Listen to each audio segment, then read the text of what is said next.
The Baker's Curse. A Sweet Sapphic Romance by Riley Fox. Copyright 2026 by Riley Fox.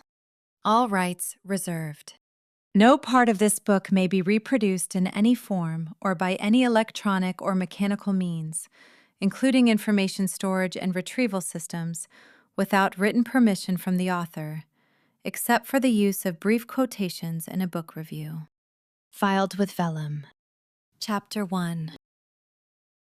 Florian. The oven was lying again.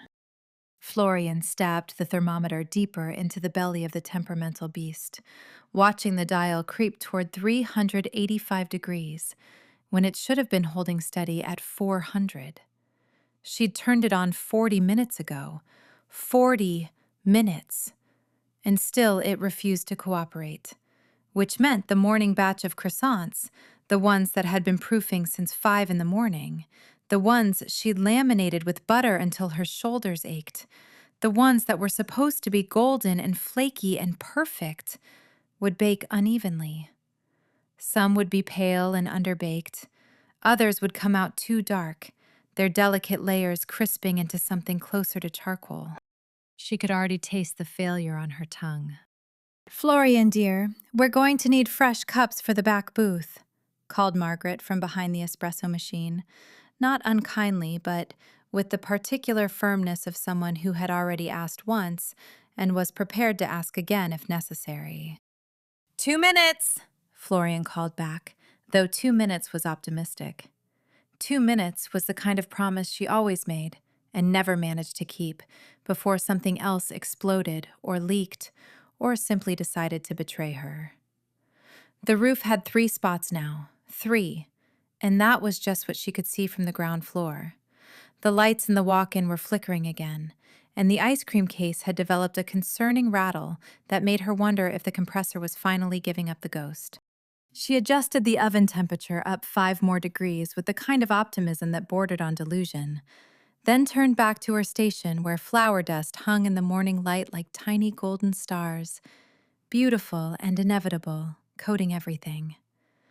Her bandana, olive green, the same color as her apron, the same color she'd somehow become over the past 5 years, was already spotted with dough. The kitchen of Grounded and Glazed was barely large enough for 2 people to work comfortably. But Florian had gotten used to the cramped geography, the way she had to sidle past the cooling racks to reach the mixer, the way the ovens took up nearly an entire wall like temperamental brick monuments to her own ambition. It was her kitchen, even though technically her parents still owned the building and had been making increasingly pointed comments about, "If the numbers don't improve," and "We do need to think about succession plans, sweetness." She'd been running the bakery for 5 years. 5 years of opening at 4:30 in the morning, of nights that never quite felt separate from mornings, of living in a constant state of gentle crisis, punctuated by the brief, shining moments when someone bit into one of her pastries and smiled like she'd handed them joy on a plate. Those moments were why she couldn't let the baker's curse take this from her. The thought arrived unbidden, the way it always did when she was stressed, creeping in like cold butter that wouldn't fold properly, spreading chaos through her composure. The curse. God. She needed to stop thinking about it before the Finch sisters picked up on her anxiety and turned it into town lore by lunchtime. Speaking of which... "Beatrice! Agnes!" Margaret's voice rang out. "Your usual spot's ready!" Florian didn't look up from the croissant tray, but she heard them arrive with their typical synchronized rustling. 2 women in their 60s who were so perfectly matched that people joked they'd been ordered from the same catalog. Same pastel twin sets, same pearl earrings, same sharp little bird eyes that missed nothing. Beatrice always sat on the left. Agnes always ordered chamomile. And both of them would spend the next 2 hours picking through town gossip the way Florian picked through her ingredient list. Carefully, thoroughly, finding the connections that others missed. She pulled the first tray of croissants from the oven, checking the bottoms with the quick flip of her wrist. Technique, muscle memory, the kind of thing she'd learned from watching Grandmother Fields work. The undersides were a little pale. She frowned, made a note in her head to bump the temperature up another 10 degrees for the next batch. "Morning rush is starting," Margaret said, poking her head back into the kitchen. "We've got the Jarvises, the book club wants a tower of macarons, and someone's asking if we do custom orders for holiday parties." Holiday parties. It was barely October. The leaves were just starting to turn properly. That brief window where Fablewood looked like someone had painted it in burnt orange and gold, before winter came and drained the color from everything. "Tell them yes," Florian said, because she couldn't say no. She'd never learned how. "I can do custom orders. Take their information and I'll call them tomorrow." She wouldn't call them tomorrow. She'd call them Thursday, probably, after the morning rush, after she'd checked the roof for new leaks, after she'd ordered supplies, after she'd reviewed the books and tried not to cry about the line of credit they were carrying. The pastry case was looking thin. She could see it from here. The afternoon crowd would pick over what was left, and she'd have to make it seem like a choice, like she'd deliberately made fewer items this morning. Like it wasn't a careful calculation of exactly how many croissants and tarts and morning buns she could produce before the oven inevitably let her down again. She needed a new oven. She needed a new roof. She needed the Peregrine County Baking Competition to suddenly decide to award its first place prize to her, which is where her brain had been living ever since Patricia Summers had come in yesterday morning, looking excited and slightly apologetic. "Have you seen the bulletin board?" Patricia had asked, ordering her usual blueberry muffin and oat milk cappuccino. "They're doing the Peregrine County Baking Competition this year. First prize is $15,000. $15,000. The words had hit Florian with the force of an improperly tempered chocolate. Solid. Shocking. Too much to process all at once. The oven she'd been pricing was $14,000. The roof estimate had come in at $12,000. $15,000 would cover both, with a little left over for the walk-in. Maybe even the flickering lights. Maybe even... The croissants were cooling. She should turn her attention to the next tray, the ones she'd shaped earlier that morning, but her hands had gone quiet, resting on the stainless steel counter. She could win that competition. The thought arrived with all the weight of an inevitable disaster, with all the delicious terror of something she desperately wanted and absolutely could not have. She pulled Grandmother Fields' recipe ledger from the shelf where it lived, a heavy leather-bound book with a cracked spine and pages stained with 1,000 tiny catastrophes and successes. The cover had a rolling pin embossed into it, worn soft from handling. Inside, elegant cursive documented decades of baking, recipes, notes about modifications, observations about the behavior of dough at different temperatures and times of day. Florian had added to it sometimes, carefully, with the reverence due to something that felt like a holy text. Most of her additions were just notes in the margins, little corrections or improvements she'd discovered. She'd never felt brave enough to write full entries. That felt like presumption, like she was asserting some kind of permanence she wasn't sure she'd earned. But the recipes were there. All the recipes that had earned Grounded and Glazed its small, devoted following. The croissants that made people close their eyes when they bit into them. The cardamom buns that had nearly caused a riot when she'd accidentally made them only once a week instead of 3 times. The chocolate ganache tart that had somehow managed to become legendary in a town of 1,500 people. She could use any of those. Or she could try something new. Something that would make the judges at Peregrine County sit up and take notice. Something that would prove, once and for all, that Florian Fields had a gift worth protecting. "Florian!" One of the Finch sisters, Beatrice probably, was calling from the front. "Could we get our usual scones when you've got a moment? We're famished." "Coming up," Florian called back, tucking the recipe ledger safely back onto its shelf. She grabbed the pre-portioned scone dough, began shaping them onto the baking sheet with quick, practiced movements. Her hands knew this work. Her hands were good at this work. The oven chimed. The first batch of croissants was cooling. The second batch wasn't ready yet. The third batch was already proofing, waiting for their turn in that temperamental, lying oven that somehow still managed to produce magic most days. Margaret was calling out orders. The book club was settling in with their tower of macaroons, which Florian was 90% sure they bought more for the aesthetic than the taste. The Jarvises were laughing about something, and the Finch sisters were already leaning together, their bird-bright eyes alight with the promise of gossip, probably already discussing whatever poor soul had given them something to speculate about. Florian put the scones in the oven, a different shelf, a different temperature, because she learned that the oven had moods, preferences, specific places where it would behave, and specific places where it would betray you. And tried not to think about the competition, the prize money, the roof, the curse. She tried not to think about how badly she wanted all of it. How badly she wanted to save the bakery. How badly she wanted to prove that she was different, that she could have a gift and keep it, that she didn't have to choose between being a baker and being a person, between excellence and existence. Except the curse didn't differentiate. Not really. Grandmother Fields had fallen in love, and her baking had gotten better, everyone said that. But then something had shifted. Something had dimmed. And Florian's mother had met Dad, and within 10 years, she'd nearly given up baking entirely to focus on the business side. And Aunt Sophie had fallen for Caroline, and her bread had become suspect. Everyone said it.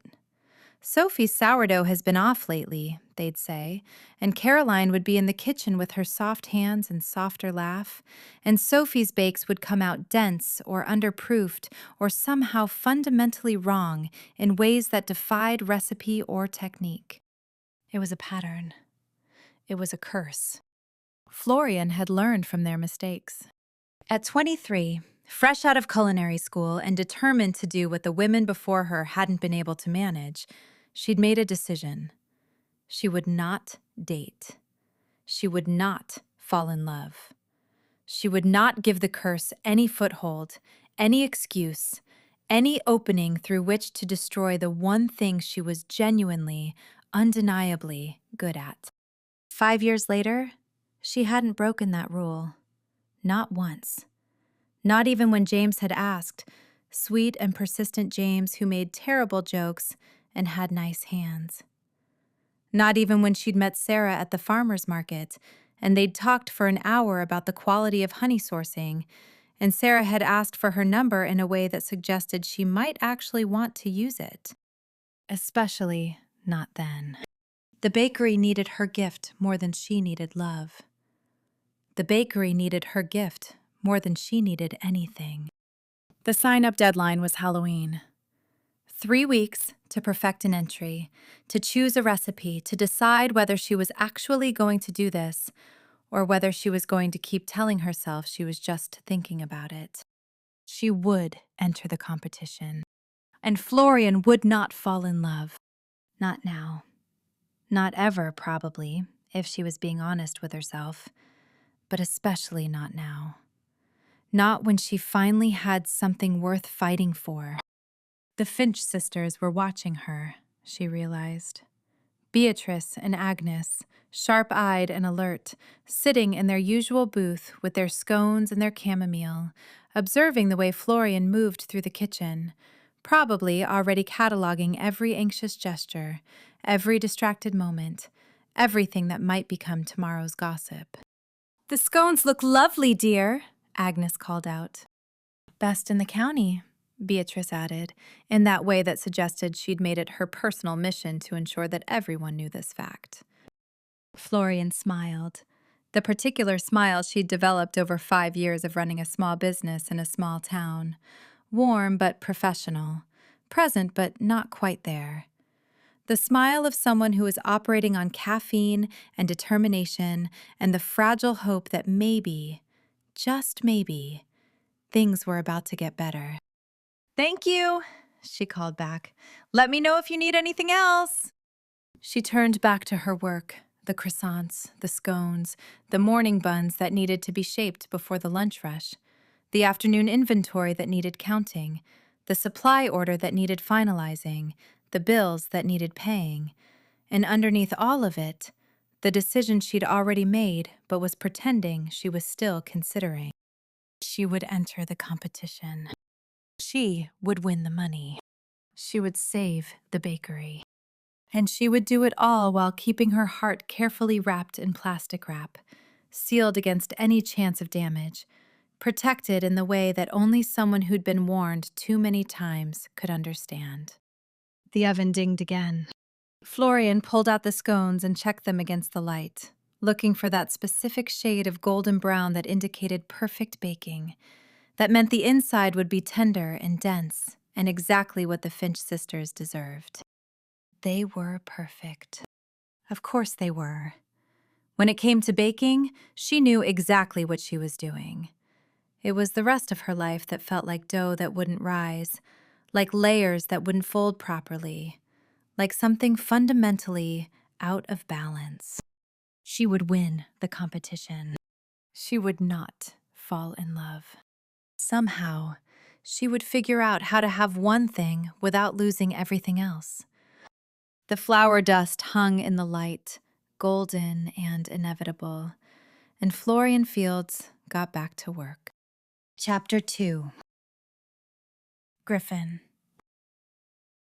The bell above the door at Grounded and Glazed had a particular sound, half chime, half rattle, that Griffin had been hearing since she was 12 years old. 17 years. Long enough that walking through that door felt less like entering a business and more like coming home to a place that wasn't technically hers, but had never once made her feel unwelcome. She pushed through at 7:15, the same time she always did.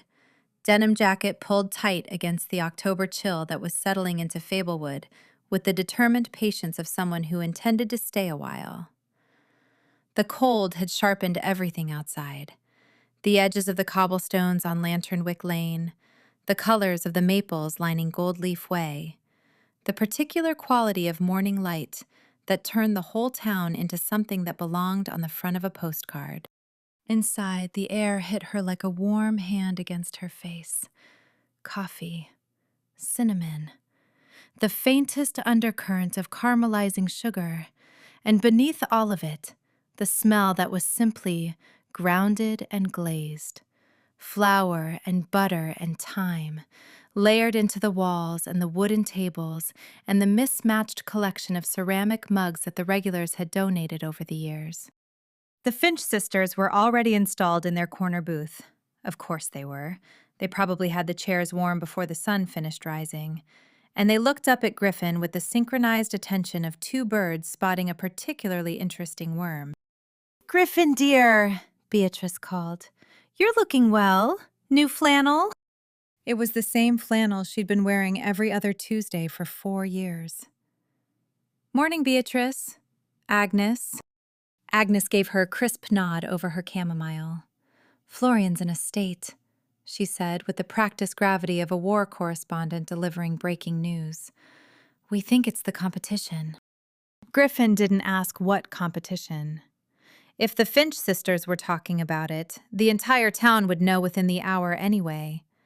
She just nodded, moved past them toward the counter, and looked through the kitchen doorway. There she was. Florian Fields stood at her station with her back to the door, bandana slightly crooked, apron already dusted with a morning's worth of flour, shoulders pulled up toward her ears in the particular way that meant she was either fighting with the oven or fighting with herself. Her dark curls were escaping the bandana in 3 places, one behind her left ear, one at her temple, one at the nape of her neck, and she was consulting the recipe ledger with the intensity of someone reading a holy text, which, for Florian, it basically was. Griffin's chest did the thing it always did.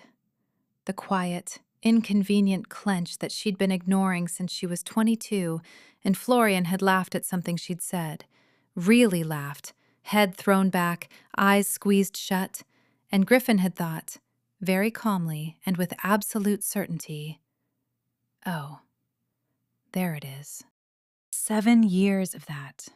7 years of walking into this bakery and feeling like someone had taken a hand plane to her composure, shaving it down one thin curl at a time until there was almost nothing left between what she felt and what she showed.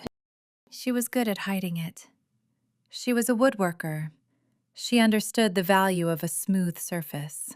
"Hey," Griffin said, leaning against the kitchen door frame. Florian spun around, and her face did a complicated thing. Surprise, then relief, then a kind of determined cheerfulness that Griffin recognized as her "everything is fine and I'm definitely not panicking" expression. "Griffin, hi, good morning. The oven is..." She gestured vaguely at the oven, which was making a low, concerning hum that Griffin had been hearing variations of for the past 6 months. "It's being difficult." The oven is always being difficult. Griffin pushed off the doorframe and crossed to the beast in question. She crouched down, pressed her hand flat against the side panel. Warm, but not warm enough. She could feel the heat distribution was off, more on the left, less on the right. A loose element, probably, or a connection that had corroded. "It's running about 15 degrees cold," Florian said, hovering behind her. "I've been compensating, but the croissants came out uneven again, and the scones needed an extra 5 minutes, and I can fix it." Griffin pulled the oven away from the wall, ignoring the screech of metal on tile. The back panel was held on by 8 screws, 6 of which she'd already replaced once this year. Temporarily. Again. I know it's temporary. That's the whole..." Florian pressed her palms against her eyes. "The Peregrine County Baking Competition. Have you heard? First prize is $15,000.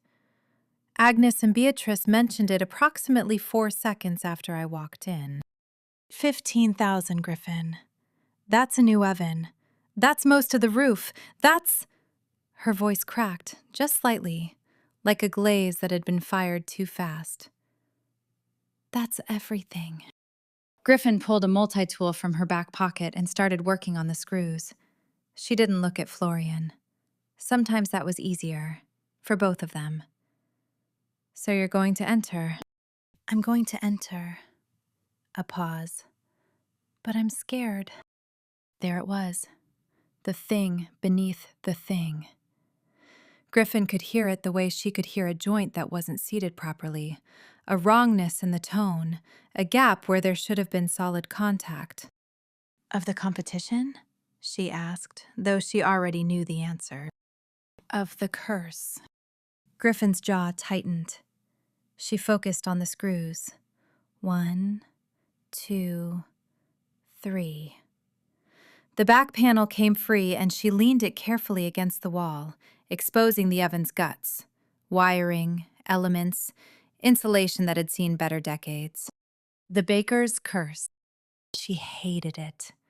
Not the way you hated something dangerous or evil. It wasn't either of those things. She hated it the way she hated a piece of warped wood that someone insisted on using anyway, forcing everything around it out of true. The curse wasn't real. It was a story that had been told so many times it had calcified into something that felt like fact. And Florian, brilliant, talented, anxious Florian, had built her entire emotional life around it, like a house built on a crooked foundation. You couldn't say that, though. Griffin had learned that lesson years ago. You couldn't tell someone their foundation was crooked when they'd already built the walls and the roof and were living inside. You had to find another way. "The competition is about baking," Griffin said carefully, locating the loose connection she'd suspected. A wire had come free from the right side heating element. She could reseat it, wrap it, make it hold for another few months. "You're the best baker in the county, probably the state. The curse doesn't have anything to do with that." "You don't believe in the curse." "No, She stripped a bit of wire casing with her multi-tool. "But I believe in you." The silence that followed was the kind that had texture. Griffin could feel Florian looking at her, could feel the weight of those hazel eyes on the back of her neck. And she kept her focus firmly on the wiring, because if she turned around right now, with Florian looking at her like that, she was going to say something she couldn't take back. 7 years of not saying it. She could manage another morning. "The thing is," Florian said, her voice quieter now, the panic giving way to something more honest. "The competition is in 5 weeks. 5 weeks of intense practice and recipe development. If I'm going to win, I need to be perfect. I need my baking to be..." "It will be." "You can't know that. I can."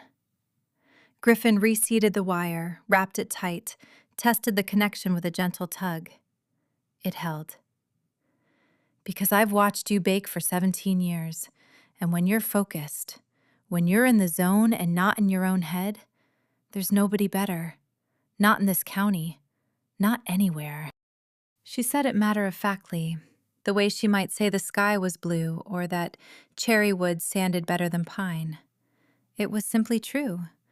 The fact that it also happened to be the thing she most wanted Florian to understand about herself was beside the point. "I'm doubling down on the dating ban," Florian said abruptly. Griffin's hand stilled on the wire. "I know you think it's ridiculous." "I didn't say that." "You were thinking it." She was thinking a lot of things. She was thinking about how the light from the kitchen window was catching the flour dust in Florian's hair, turning it almost silver. She was thinking about the way Florian's hands were twisted in her apron strings, the way they always were when she was nervous, pulling at the fabric like she could wring certainty out of cotton. She was thinking about the curl behind Florian's left ear, the stubborn one, the one that always escaped first, the one Griffin wanted to tuck back into place with a gentleness she'd never quite allowed herself. "What I'm thinking," Griffin said, sliding the back panel into place and starting on the screws, "is that you should do whatever makes you feel safe enough to bake your best." It wasn't a lie. It just wasn't the whole truth. The whole truth was something like, "I think the curse is the saddest story anyone ever told you, and you believed it because believing it was easier than risking heartbreak. And I have loved you for 7 years, and I would burn every piece of furniture I've ever built if it meant you could see yourself the way I see you, as someone who deserves every good thing at once." But you couldn't say that to someone who was already scared. You couldn't hand someone a confession when they were holding a competition and a crumbling oven and the weight of 4 generations of lonely bakers. Griffin finished the last screw and stood, brushing dust from her knees. "Try it now." Florian turned the oven on. They both watched the thermometer climb. 380, 390, 395, 400. It held. "Griffin," Florian's voice was rough with relief. "You're a miracle." "I'm a woman with a multi-tool and a basic understanding of electrical connections," she shrugged, pocketing the tool. "It's a patch, Flo. A few more months, maybe. You really do need a new oven." "I know." Florian was already moving again, pulling dough from the proofer, her hands finding their rhythm now that the immediate crisis had passed. "Which is why I need to win that competition." Griffin watched her work. She always watched her work. It was the closest thing to a religious experience she'd ever had. Watching Florian bake when she was calm and focused, her hands moving with a precision that bordered on artistry, shaping dough like she was having a conversation with it, like the flour and the butter were speaking a language only she could hear. Nobody who baked like that was cursed. Nobody who could make a croissant that made Agnes Finch close her eyes and sigh was anything less than extraordinary. But telling Florian that was like trying to sand a surface that wouldn't sit still. You had to find the right angle, the right pressure. the right moment. "I should get going," Griffin said. "I've got the Henderson kitchen cabinets to finish by Friday." "Wait!" Florian looked up, a smudge of flour on her right cheek. Always the right cheek. Griffin could have drawn a map of the places flour landed on Florian's face, and the right cheek was always first. "Thank you. For the oven, for—" She made a vague gesture that seemed to encompass the oven, the conversation, the entire complicated architecture of their friendship. "Everything." "Always," Griffin said, and meant it in every way Florian didn't hear. She bought her coffee from Margaret. Black, 2 sugars, the order she'd been placing since she was old enough to drink coffee, and stepped back into the October morning, the cold a sharp contrast to the bakery's warmth. Fablewood was waking up properly now, the cobblestones catching gold light, the first dog walkers and shopkeepers moving along Lanternwith Lane with the unhurried pace of people who lived in a town that hadn't yet figured out urgency. Griffin walked the 12 minutes to her property on the edge of town without hurrying. She had time. She always had time. Or at least, she was good at making it seem that way. Steadiness was her particular talent. The one thing she could offer that nobody else in Florian's life seemed able to provide. The Wood Knot Workshop was a converted barn that smelled of cedar shavings and varnish, and the particular brand of contentment that came from working with your hands. Tools hung from pegboards in precise rows. Lumber lined one wall, sorted by species and dimension. The workbench was scarred and stained from a decade of use, its surface a map of every project she'd ever built. And in the far corner, draped with a canvas dropcloth, sat the bookshelf. Griffin didn't lift the cloth. She didn't need to. She knew every inch of it by heart. The warm cherry wood, sanded to silk, the carved details in the trim, tiny croissants along the top molding, coffee beans trailing down the sides, a delicate meringue swirl at the crown of each shelf bracket. It was designed for the alcove in Florian's apartment, the one that currently held a stack of baking magazines and a spider plant that was holding on to life by sheer force of will. She'd been building it for 2 years. Every cut was an act of devotion. Every sanded edge was a thing she couldn't say out loud. It wasn't finished. She kept finding excuses. The grain wasn't quite right. The joints needed reinforcing. She wanted to add one more detail. But the truth was simpler than that. The bookshelf would be finished when she was ready to give it to Florian, and she would be ready to give it to Florian when she was ready to tell her the truth. Neither of those things felt close. Griffin set her coffee on the workbench, pulled out her sketches for the Henderson cabinets, and tried to focus on dovetail joints and drawer slides instead of the way Florian's voice had cracked when she'd said $15,000. Like the number was a prayer and a threat all at once. Florian was going to enter that competition. She was going to pour everything she had into it, all her talent and anxiety and fierce, desperate love for that crumbling bakery. And she was going to do it while locking her heart in a cage because someone had told her a story a long time ago and she'd believed it. And now the story had teeth. Griffin stared at the Henderson sketches without seeing them. She couldn't keep watching from the sidelines.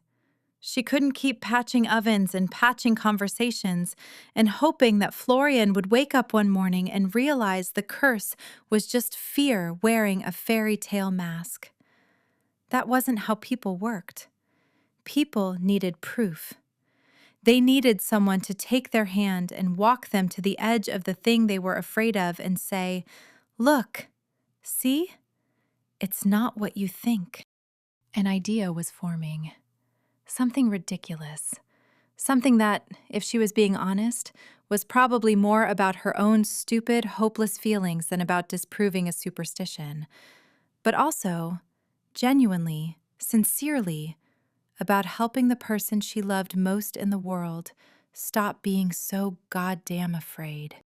She'd figure out the details later. Right now, she had cabinets to build. But her hand drifted almost unconsciously to the corner of the workshop where the bookshelf waited under its cloth, and she thought about unfinished things and all the different ways they could end. Chapter 3. Florian. The cookies were wrong. Not burned, exactly. Florian could salvage burned. Burned was a miscalculation of time, a failure to watch the clock.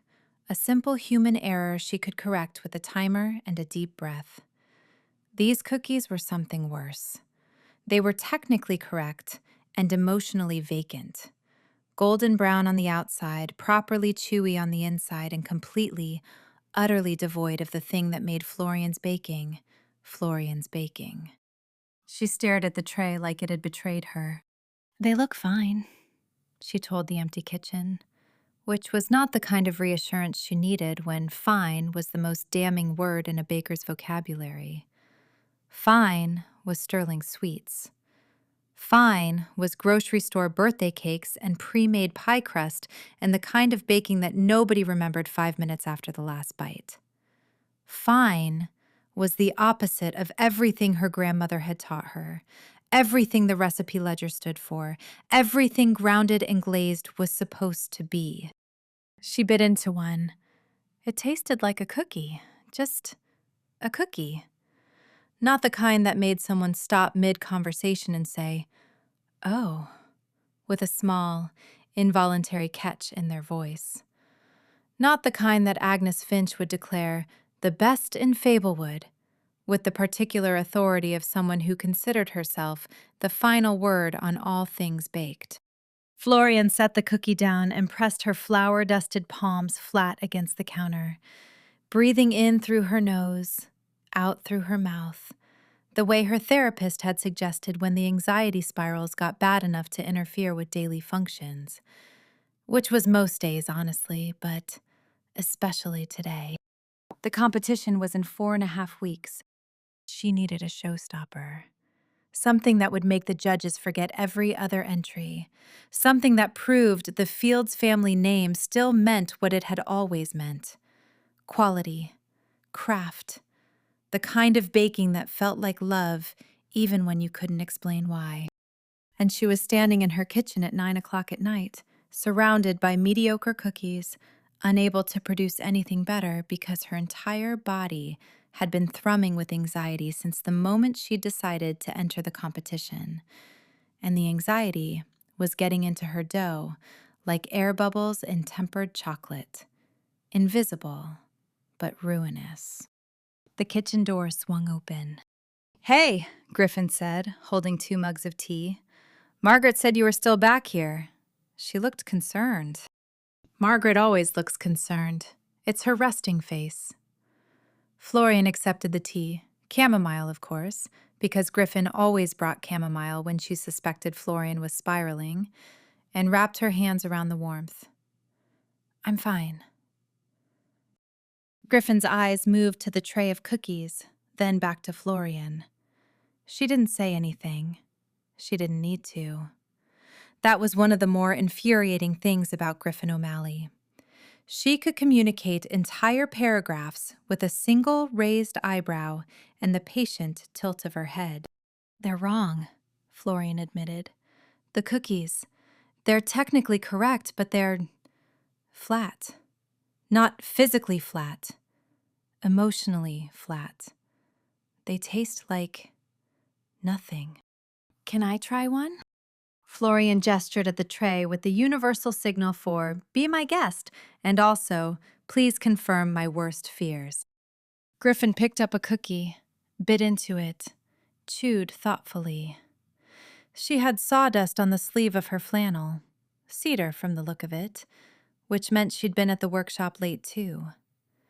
The kitchen light caught the small scar through her eyebrow, the one she'd gotten falling out of the oak tree in Candle End Park when they were 13, and her honey-colored eyes were doing that thing where they focused completely, giving the cookie the same careful attention she gave a tricky joint or an uneven edge. "It's good," she said. "It's fine." "Isn't that the same thing?" "No. Good is what everyone else makes. Fine is what I make when I'm... Florian set her tea down too hard, sloshing chamomile across the counter. When I'm too in my head. When I'm thinking about everything except the actual baking. I can feel it in the dough, Griffin. When I'm scared, it goes into the dough. She regretted saying it immediately. Not because it wasn't true, it was the truest thing she knew about herself, but because she could see the way Griffin's expression shifted at the word scared. That particular softening around her eyes, the slight forward lean, the instinct to fix that Griffin carried in her body the way Florian carried recipes in hers. It's the competition, Florian continued before Griffin could say something kind and steady that would make her cry. I need to win it. I literally need to win it. The oven is dying. The roof is getting worse. My parents are talking about selling the building. But every time I try to practice, I just freeze. Like my hands know what to do, but my brain won't let them. So it's stage fright. It's the curse. Griffin set the rest of the cookie down on the counter. Her expression didn't change. It never did when Florian mentioned the curse. But there was a stillness to her that suggested she was choosing her next words with the same care she used choosing wood grain. Flo, I know you don't believe in it. What I believe doesn't matter. What matters is that you're paralyzed, and the competition is in 4.5 weeks, and you need to be baking your best, not your most terrified. Griffin leaned against the counter, crossing her arms. The flannel pulled across her shoulders, and her work-calloused hands were dusted with something golden. Varnish, maybe, or sanding residue. So let's solve the problem. There's no solution. Either the curse is real and I'm doomed to bake mediocre cookies forever, or it's not real and I'm just a mess who can't control her own anxiety. There's a third option. Florian waited. We test it. Test what? The curse. Griffin's voice was even, measured, the way it always was when she was presenting something she'd been thinking about for longer than she was letting on. You think falling in love will ruin your baking, so we create a controlled experiment. We simulate the conditions, romance, dating, the whole thing, and we see what happens to the baking. If the baking stays good, the curse is debunked. If the baking goes bad, then I'm right, and I should never date anyone, ever. Then at least you'll know for sure. Griffin paused. We fake date. The words landed in the kitchen like a dropped mixing bowl, clanging, unexpected, impossible to ignore. Florian stared at her. Fake date. You and me, publicly, convincingly. We go on dates, hold hands in the park, let the Finch sisters tell everyone we're together. We do everything a real couple would do, and while we're doing it, you keep baking. If the baking is good, curse debunked. If it's not, then I'm right. Then at least you didn't have to find out by falling for someone for real. Florian opened her mouth, closed it, opened it again. She felt like a fish that had been thrown onto a counter, gasping, disoriented, trying to process information that didn't fit into any category she had prepared for. This is insane, she said. It's logical. It's insane and logical, which is somehow worse. Florian pressed her hands against her eyes again. The chamomile was getting cold, the cookies were getting colder, and Griffin was standing in her kitchen proposing a fake relationship with the calm demeanor of someone suggesting they try a different brand of flour. Griffin, we can't fake date. Why not? Because you're my best friend, and I don't want to ruin that. Because fake dating requires touching, and I'm not sure I can touch you without my entire nervous system going haywire. Because the last time you tucked my hair behind my ear, 3 months ago, entirely absent-minded, in the middle of a conversation about sourdough starters, I thought about it for 4 days straight. Because it's weird, Florian said instead. Weirder than never dating anyone for the rest of your life because of a legend that originated with a baker who lived 120 years ago? Florian had no response to that. It was, annoyingly, a valid point. Think about it like this, Griffin said, pushing off the counter and moving closer. She smelled like cedar and coffee and the particular clean warmth that was just her, and Florian's pulse did something unhelpful. You're a scientist in the kitchen. You test recipes, you adjust variables, you run experiments to find the perfect bake. This is the same thing, except instead of adjusting butter ratios, we're adjusting your love life. I don't have a love life. Exactly. That's the control group. Griffin's mouth curved into the half-smile that Florian had been pretending didn't affect her since she was 17. We introduce the variable, dating, in a safe, controlled way. No risk of actual heartbreak because it's not real. If the baking holds up, you enter the competition with confidence. If it doesn't, you enter the competition knowing you were right all along. The logic was irritatingly sound. Florian hated how sound it was. The Finch sisters would lose their minds, she said, and she wasn't sure if that was an objection or an observation. The Finch sisters would be ecstatic. They've been trying to marry you off since you opened the bakery. Griffin picked up her tea, took a sip. So? Florian looked at the tray of mediocre cookies. She thought about the oven, patched, again, by Griffin's steady hands, and the roof, and the competition, and $15,000 that might as well be $15 million for how impossible it felt. She thought about her grandmother, who had baked alone for 40 years and made extraordinary things and never once, in all that time, looked happy about it. She thought about Griffin's plan, ridiculous, logical, terrifying, and the fact that it was the first thing in weeks that had made the knot in her chest loosen even slightly. If we do this, Florian said slowly, there need to be rules. Something shifted in Griffin's expression. A flicker of something Florian couldn't quite read, there and gone like steam off a fresh loaf. Obviously, I'll draw them up. You'll draw them up. I'm good at plans. You're good at baking. Division of labor. She drained her tea and set the mug in the sink. I'll bring a draft tomorrow morning, your usual table, 7:15. Griffin. She turned in the doorway. This is going to be weird, Florian said. Probably. The half-smile again, warm and crinkly and completely, devastatingly Griffin. But it's going to work. She left, and the kitchen was quiet again. Just the hum of the newly patched oven and the fading warmth of chamomile tea, and the particular silence that always settled into the space Griffin left behind. Florian looked at the cookies. She picked up one, bit into it, chewed. Still fine. Still flat. Still tasting like anxiety and obligation instead of craft and care. She threw the whole tray in the bin. Tomorrow she'd bake something better. Tomorrow she'd have a plan, ridiculous and logical and completely terrifying. And maybe that would be enough to convince her hands to stop shaking long enough to remember what they were capable of. She untied her apron, hung it on the hook by the door, and climbed the narrow stairs to her apartment, where the alcove by the window held a stack of baking magazines and a spider plant that was holding on to life by sheer force of will, and she tried not to think about what she'd just agreed to.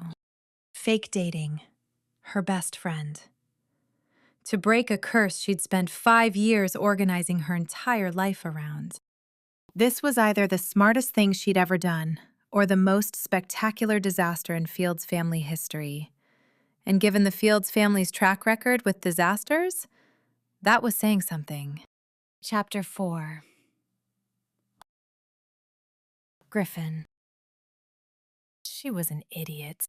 Griffin had arrived at this conclusion approximately 14 hours ago, somewhere between proposing the fake dating plan and lying awake at 2 in the morning staring at the ceiling of her bedroom, running through every possible outcome of what she'd set in motion, and finding that exactly 0 of them ended with her heart intact.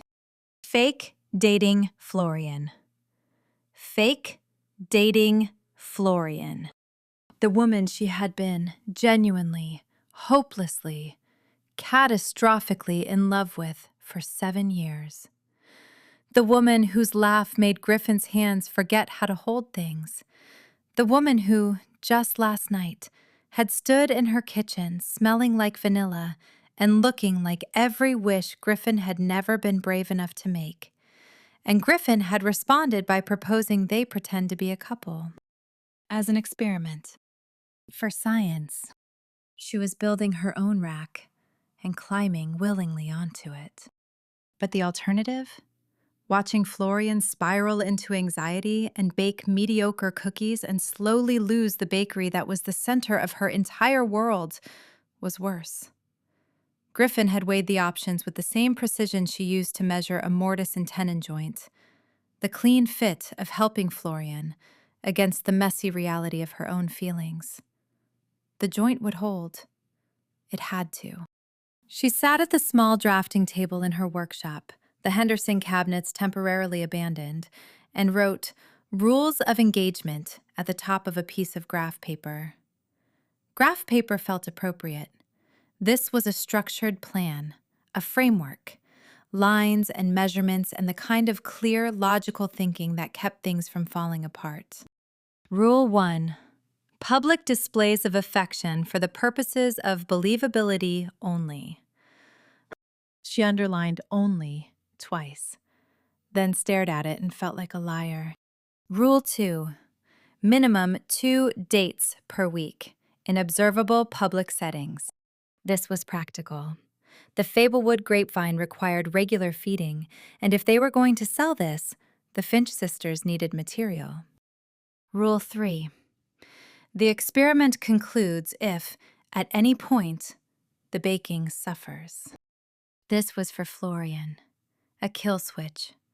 A way to maintain the illusion that the curse still had the final say, which was the only reason Florian had agreed to the plan in the first place. Rule 4. Complete honesty between both parties about the status and progress of the experiment. Griffin wrote this one, and then sat back and looked at it for a long time, because she knew, the way she knew when a piece of wood had a hidden flaw, an internal weakness that would only reveal itself under stress, that she was already violating it. Complete honesty would require telling Florian the truth. Complete honesty would mean saying, "This isn't fake for me. It has never been fake for me." She left Rule 4 on the list and added a 5th. Rule 5. At the conclusion of the experiment, regardless of outcome, the friendship remains intact.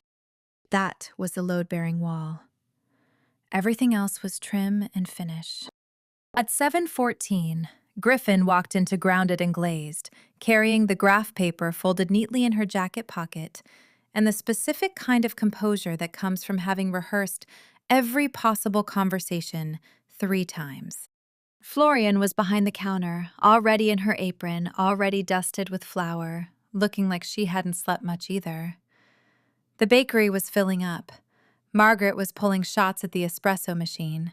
The Finch sisters were in their booth running what appeared to be a comprehensive review of last night's town council meeting. And old Mr. Haversham was doing the crossword in his usual armchair, with the concentration of someone defusing a bomb.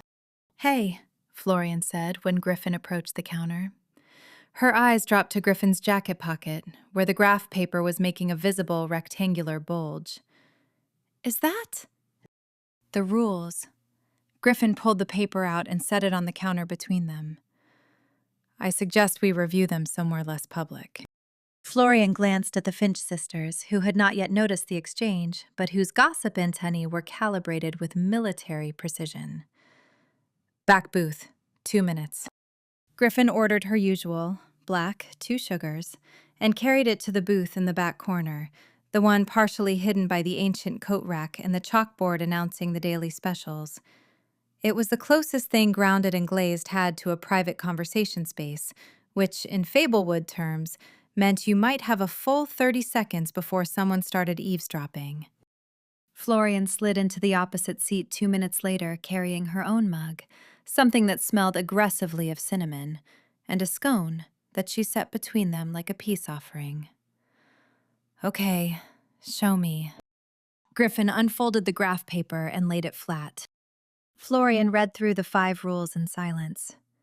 Her eyes moved carefully, the way they did when she was reading a new recipe for the first time, assessing, calculating, looking for the places where things could go wrong.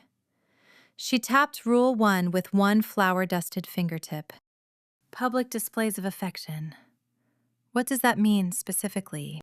Hand-holding, standing close, the occasional... Griffin's throat did something inconvenient. Term of endearment, if it comes up naturally. Nothing that would make either of us uncomfortable. And for the purposes of believability only means... It means we're performing. Like actors. We do what's needed to convince the grapevine, and nothing more. The words came out steadier than they felt. A well-sanded surface over raw wood. Okay. Florian moved to Rule 3. The kill switch. If my baking gets worse, we stop immediately.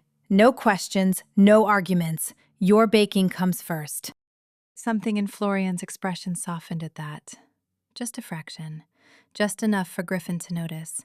Because she noticed everything about Florian. Every shift, every micro-expression, every tiny adjustment in the architecture of her face. It was a curse of its own, really. Not the kind that ruined baking, but the kind that ruined sleep and composure and the ability to think clearly in the presence of dark curls and hazel eyes. Rule 4, Florian said. Complete honesty. Essential for any good experiment. Florian looked at her. It was a longer look than usual, more searching, and Griffin held it with the discipline of someone who had spent 7 years practicing the art of looking normal while feeling anything but. And Rule 5, Florian said quietly. The friendship. Non-negotiable. Non-negotiable, Florian repeated, and there was something in her voice. Relief, maybe, or gratitude, or something more complicated that Griffin filed away to analyze later, when she was alone and could afford to fall apart a little. Okay, I have additions. Go ahead. Rule 6. No one finds out it's fake. Not Margaret, not the Finch sisters, not anyone. If this is going to work as an experiment, the town needs to believe it's real, which means the performance has to be... She waved her hand. Convincing. Agreed. Griffin pulled a pencil from behind her ear. She always had a pencil somewhere, an occupational habit, and wrote Rule 6 beneath her original 5 in clean block letters. Rule 7. We debrief after every fake date. You and me, privately, to assess how the baking is going and whether the experiment should continue. Good. Scientific rigor. Griffin wrote it down. And Rule 8. Florian paused, her finger tracing the edge of the scone she hadn't eaten. This might be stupid. Tell me anyway. Rule 8. When we're not performing, when it's just us in private, we're us. Normal. The way we've always been. I don't want this to change what we actually are. The words hit Griffin with the clean precision of a chisel finding grain. She wrote Rule 8 on the graph paper, her handwriting steady, and did not think about how much she wanted what they actually were to change. Done, she said. 8 rules. Do we need a 9th? 8 feels right, like 8 tablespoons in a stick of butter. Only you would validate a number based on its relationship to butter. The corner of Florian's mouth twitched. The first almost smile Griffin had seen from her in a week. It was a small thing, barely there, like the first hairline crack of warmth through frozen ground. But Griffin felt it in her chest like a struck bell. So when do we start? Florian asked. Today seems good. The Finch sisters are right there. Griffin nodded toward the front of the bakery, where Beatrice and Agnes were engaged in what appeared to be a spirited debate about someone's garden hedge. We could give them something to talk about. Today, Florian paled slightly. What did you have in mind? Nothing dramatic. I'll come up to the counter. You hand me my coffee. I hold your hand for a moment. I say something about seeing you tonight. The sisters do the rest. Florian swallowed. That's very specific. I've had 14 hours to think about it. Right. Florian took a breath that visibly moved her shoulders. Okay, let's do this. For science. For science, Griffin agreed, and the word tasted like sawdust and longing. They stood. Griffin folded the graph paper carefully, evidence now of the most ill-conceived and emotionally devastating experiment in Fablewood's history, and slipped it back into her jacket pocket. They walked to the front together, and Griffin positioned herself at the counter with the ease of someone who had been doing this exact thing every morning for 17 years. Florian went behind the counter. She picked up Griffin's mug. She'd refilled it, black, 2 sugars, without being asked, because she always remembered, and set it on the counter between them. Here you go, Florian said, and her voice was almost normal, just a slight tightness around the edges, like bread dough that had been worked a touch too long. Griffin picked up the mug, and then, with the deliberateness of someone setting the first nail in a new piece of furniture, she reached across the counter and covered Florian's hand with her own. Florian's hand was warm and flour-dusted and slightly damp from the dishcloth she'd been holding, and touching it felt exactly like Griffin had always imagined it would feel, like finding the last piece of a joint she'd been working on for years, the one that made everything else lock into place. See you tonight, Griffin said, pitching her voice just loud enough. Florian's cheeks went pink. Not performance pink, actual pink. The color of a perfectly baked macaron shell. See you tonight, Florian managed. Griffin squeezed her hand once, gently, briefly, the barest pressure, and then released it, picked up her coffee, and turned toward the door with the measured pace of someone who was absolutely not fleeing the scene of a crime she'd committed against her own heart. Behind her, she heard the sharp, synchronized intake of breath from the Finch sisters' booth, the sound of the Fablewood grapevine receiving breaking news, followed by Beatrice's barely contained whisper. Agnes, did you see that? I saw it, Beatrice. I have eyes. Griffin O'Malley just held her hand. I know. I was sitting right here. This is the best Tuesday we've had in years. Griffin pushed through the door and into the cold October morning, and she was halfway down Lanternwick Lane before she trusted herself to breathe.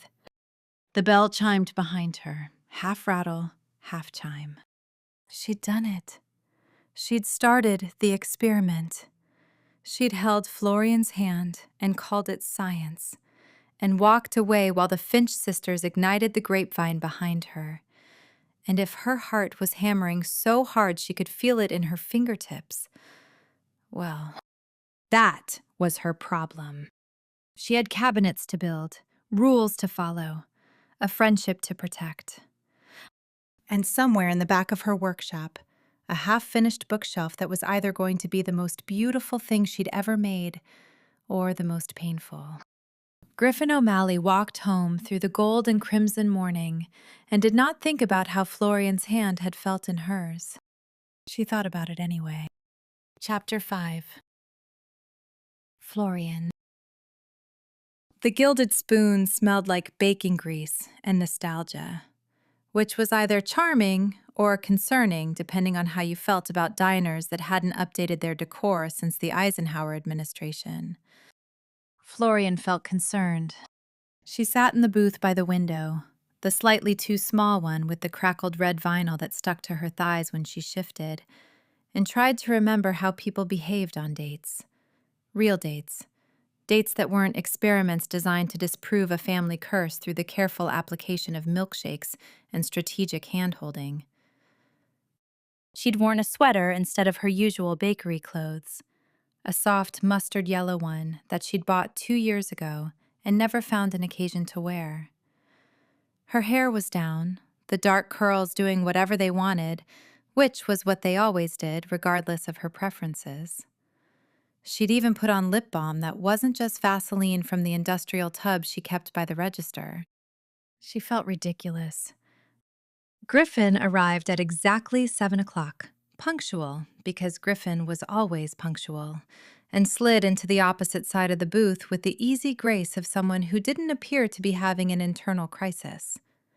She'd swapped her usual flannel for a slightly less faded flannel, which Florian supposed was Griffin's version of dressing up. Her light brown hair was its usual attractive mess, and the denim jacket was thrown over her shoulders like she'd grabbed it as an afterthought.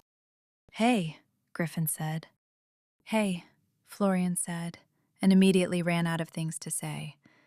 Which was strange because she'd been talking to Griffin every day for 17 years and had never once experienced a shortage of words. The silence stretched. The jukebox in the corner was playing something from the 60s. The fluorescent lights hummed overhead, casting everything in a bright, slightly unflattering glow that left absolutely no room for romantic ambiguity. "This is weird," Florian said. "Little bit. I don't know what to do with my hands." She was holding the laminated menu like it was a life preserver, her knuckles white against the sticky plastic. "On a normal Tuesday, we'd be at the bakery and I'd be needing something, and my hands would have a job, and I wouldn't be sitting here wondering what people do with their hands when they're not." Florian. Kneading or whisking or shaping dough. Florian.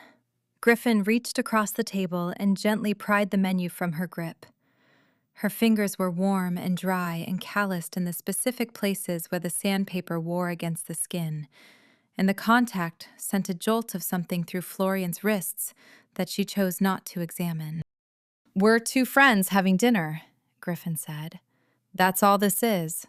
The only difference is that we're doing it in public, and if anyone asks, we smile and let them draw their own conclusions." "Right," Florian took a breath.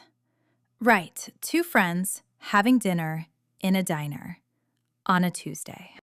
On a date. On a fake date. Which requires us to look like we're enjoying ourselves." Griffin's mouth curved. "So maybe stop looking like you're about to take the bar exam?" Something in Florian's chest loosened. Not entirely. The anxiety was still there, a low hum beneath everything. But Griffin's steady, dry humor was like the smell of good coffee. It cut through the noise and reminded her what normal felt like. "Fine," Florian said, and the word almost came with a real smile. "What do people order on dates?" "Milkshakes, apparently." Griffin nodded toward the menu. "The Gilded Spoon is famous for them." Famous is a strong word for a diner in Fablewood. Famous within a 3-block radius, which, by Fablewood standards, is basically international acclaim. Florian laughed.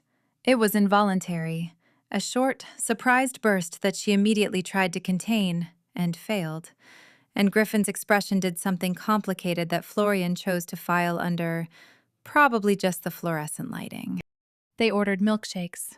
2 tall glasses with whipped cream and cherries and comically long straws, served by a teenage waitress who looked profoundly uninterested in anything except her phone. The milkshakes were absurdly large, the kind of thing that required 2 hands and a certain commitment to dairy.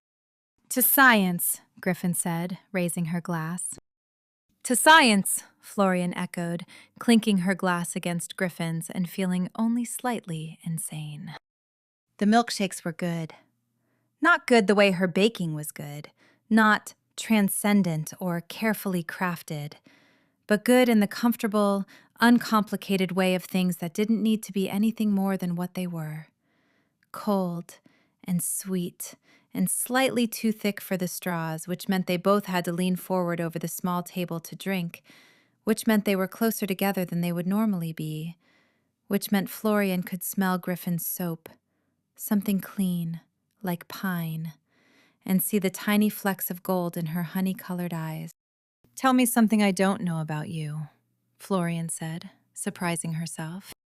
Griffin raised an eyebrow. "We've known each other since we were 12. "Exactly.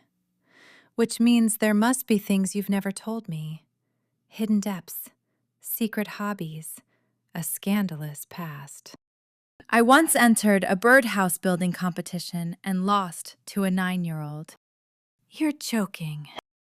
"His name was Todd. His birdhouse had a porch. I was devastated." Griffin said this with the exact same deadpan she used for everything, which made it funnier. "I went home and redesigned my entire workshop layout out of spite." Florian was laughing again, real laughter, the kind that made her eyes crinkle and her shoulders shake.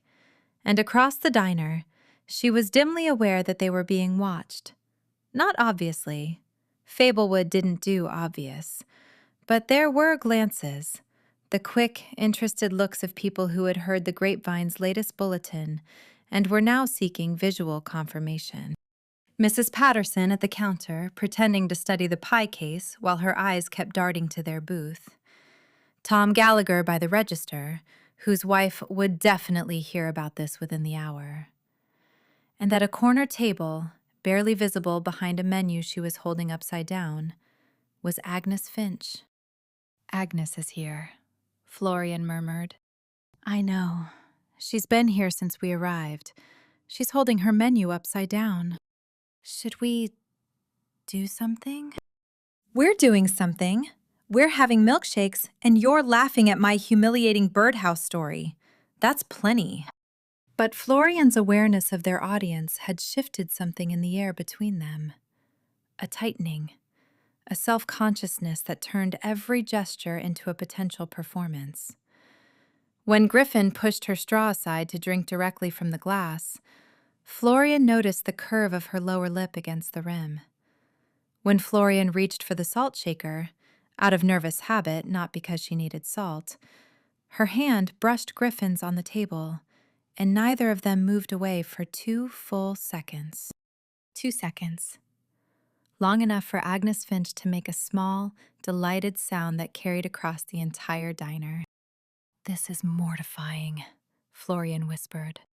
"This is exactly what's supposed to happen," Griffin whispered back. "The grapevine needs material. We're providing material."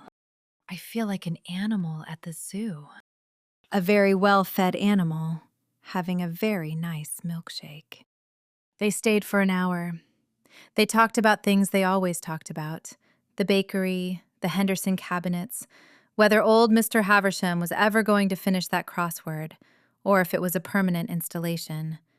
And things they didn't usually talk about. Griffin's childhood dream of building boats, Florian's guilty pleasure addiction to competitive cooking shows, the time they'd both gotten lost in the corn maze at 13, and Florian had cried, and Griffin had held her hand and navigated them out by studying the pattern of broken stalks. "I didn't know you cried in the corn maze," Griffin said. "Of course I cried. I was 13 and I thought we were going to die in there, surrounded by corn." It was a very small corn maze. It felt enormous when you're 5'3" and everything is taller than you. Griffin smiled. It was her real smile, not the half smile, not the polite one she gave clients, but the full, unguarded one that made the scar through her eyebrow crinkle and her whole face warm. And Florian felt something turn over in her chest, slow and heavy, like dough being folded for the first time. She looked down at her milkshake. The performance was supposed to be for the audience. The laughter, the closeness, the shared stories, those were supposed to be theater, choreographed and controlled, conducted for the benefit of Agnes Finch and the Fablewood grapevine. But it didn't feel like theater. It felt like a Tuesday night with her favorite person in the world, except somehow better. Somehow more. Like someone had turned up the contrast on an image she'd been looking at for years, and suddenly all the colors were sharper. That was the milkshake talking. Or the anxiety. Or the strangeness of sitting across from your best friend in a diner and pretending to be something you weren't, while a 64-year-old woman held a menu upside down 3 tables away. "We should probably head out," Griffin said, checking the time. "Big enough performance for one night." They paid, Griffin insisted, which Florian argued about for exactly as long as it took Griffin to hand the waitress cash with a look that suggested the discussion was closed, and walked out into the October evening. The air had gone properly cold, the kind of autumn cold that made your breath visible and your cheeks sting, and Lanternwick Lane was quiet, except for the distant sound of someone's wind chimes and a dog barking 2 streets over. They walked side by side, close but not touching. The cobblestones were uneven and lamplit, casting pools of gold across the path, and Fablewood at night looked like something from a storybook. Warm windows, climbing ivy, the distant smell of wood smoke from someone's fireplace. "So," Florian said, "how did that go, experimentally speaking?" Agnes Finch held her menu upside down for 45 minutes. "I'd call that a successful data point." "And the baking?" "You haven't baked yet. That's tomorrow's test." "Right." Florian stopped at the point where Lanternwick Lane split, left toward the bakery, right toward Griffin's place on the edge of town. "Tomorrow morning, I'll bake. We'll see." "We'll see," Griffin agreed. They stood there for a moment, in the gold and shadow lamplight, and the strangeness of it settled around them like flower dust. Not unpleasant, just present, coating everything in a thin layer of something new and unfamiliar. "Good night, Griffin," Florian said. "Night, Flo." Neither of them moved. 1 second. 2. 3. Then Florian turned left and Griffin turned right, and Florian walked the 2 blocks back to Grounded and Glazed with her hands in her coat pockets and her cheeks stinging from cold and something else. Something she wasn't going to name. Not tonight. Not until she'd had time to think about it, the way she thought about everything. Carefully, anxiously, and probably while kneading bread at an unreasonable hour. She let herself in through the back door, climbed the stairs to her apartment, and sat on the edge of her bed in the dark. The corn maze. She hadn't thought about the corn maze in years. But she could suddenly remember it with perfect clarity. The panic, the claustrophobia of being surrounded by tall green walls, the certainty that they were lost forever. And then Griffin's hand, warm and sure, finding hers in the dark. "I've got us," Griffin had said. 13 years old and already so steady. "Just follow me." Florian had followed, and they'd found their way out. She pulled her hair back, changed into pajamas, and set her alarm for 4:30. Tomorrow she would bake. Tomorrow she would find out if the experiment was working, or if she'd just signed up for the most elaborate form of self-sabotage the Fields family had ever attempted. Tomorrow. She fell asleep, thinking about milkshakes and the color of honey. Chapter 6. Griffin. The pastry case was full. Griffin saw it the moment she walked through the door at 7:15. Not just full, but overflowing. The kind of abundant, golden display that Grounded and Glazed hadn't seen in weeks. Croissants stacked in neat rows, their layers visible and impossibly delicate. Morning buns glazed with a caramel sheen that caught the light. A tray of cardamom buns so perfectly shaped they looked like they'd been sculpted rather than baked. And in the center, a chocolate ganache tart that was so glossy it practically reflected the ceiling. The experiment was working. Or the experiment was irrelevant, and Florian had simply had a good morning, which was also possible, but less satisfying from a hypothesis testing standpoint. Florian was behind the counter, moving with that particular rhythm Griffin could have identified blindfolded. Quick steps, confident hands, the slight hum she did when things were going well. Today, the hum was something she couldn't quite place. Something bright and melodic that suggested Florian had woken up feeling lighter than she had in months. The Finch sisters were in their booth, leaning toward each other with the intensity of two generals reviewing battlefield intelligence.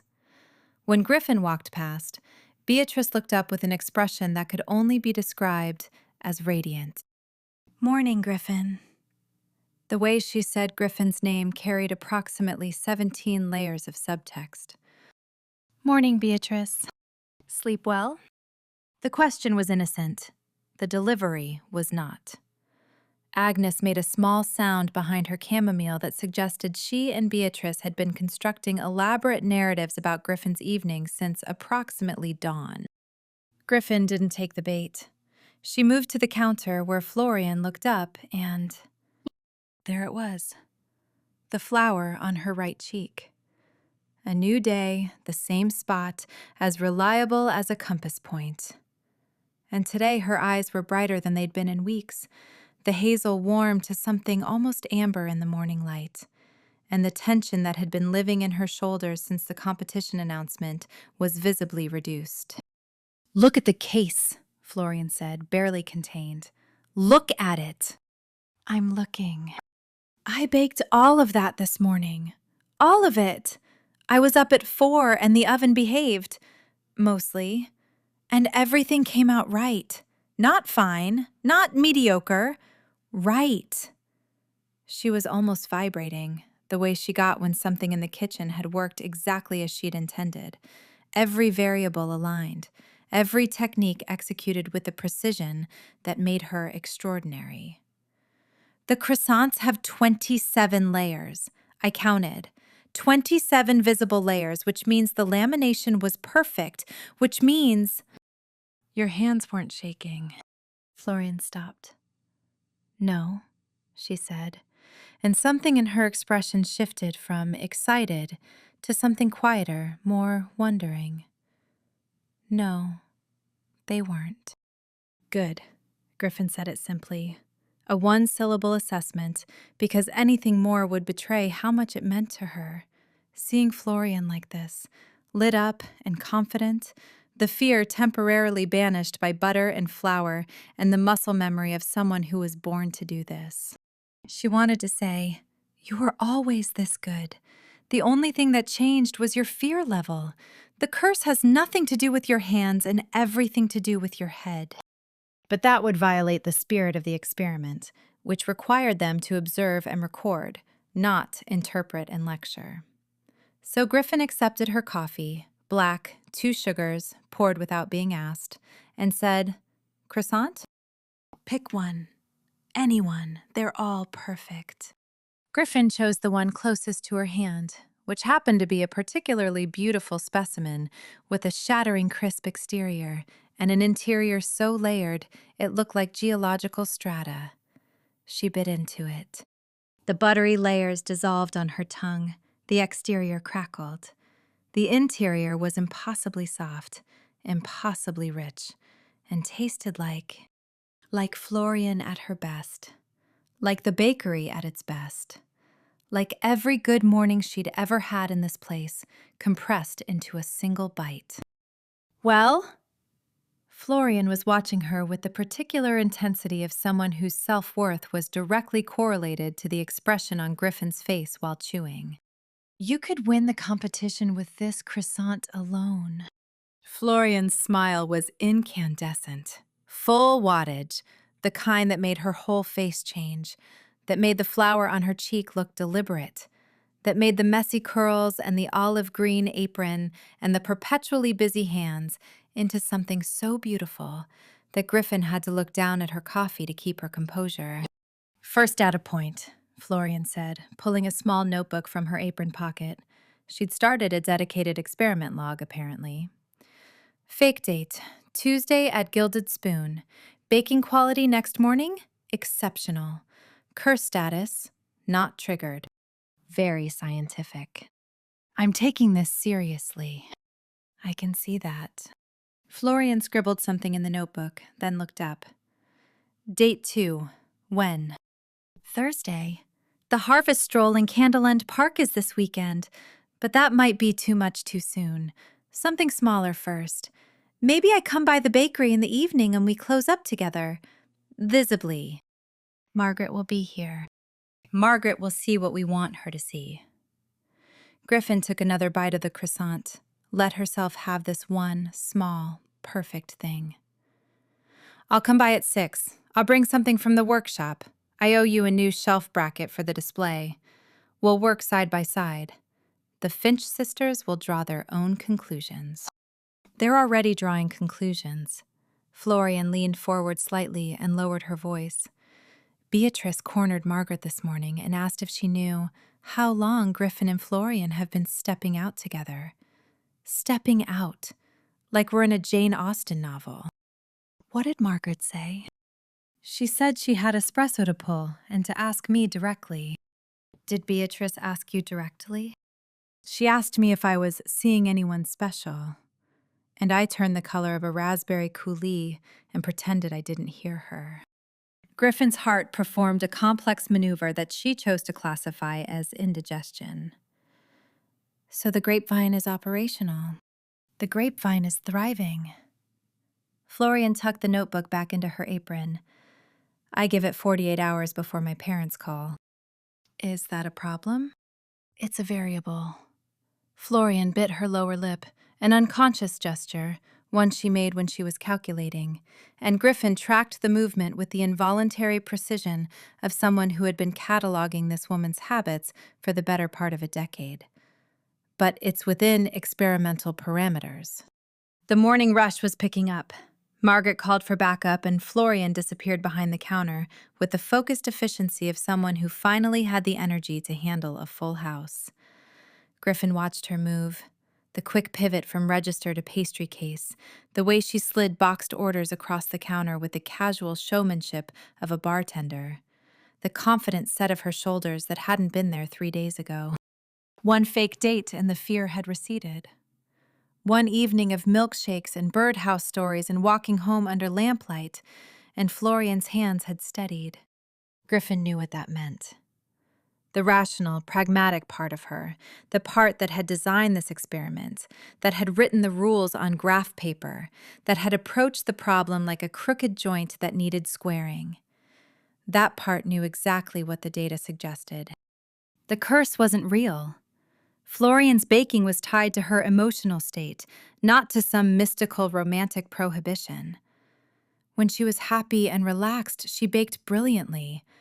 When she was anxious and afraid, her baking suffered. The date hadn't triggered a curse.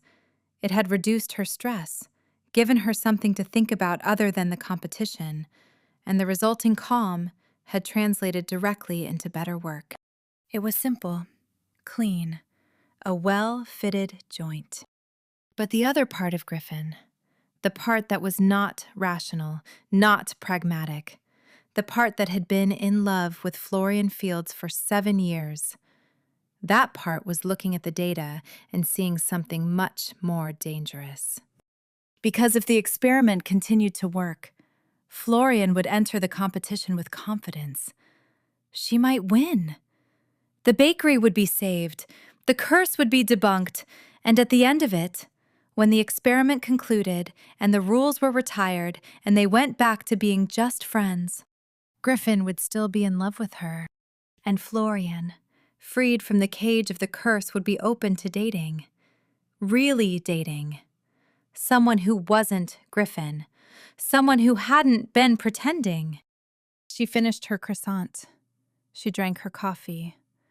She said goodbye to Florian with a wave and a smile that she held together with the same precision she used to hold a miter joint.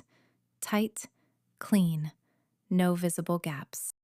Outside, the October air was sharp and bright. Lanternwick Lane was waking up.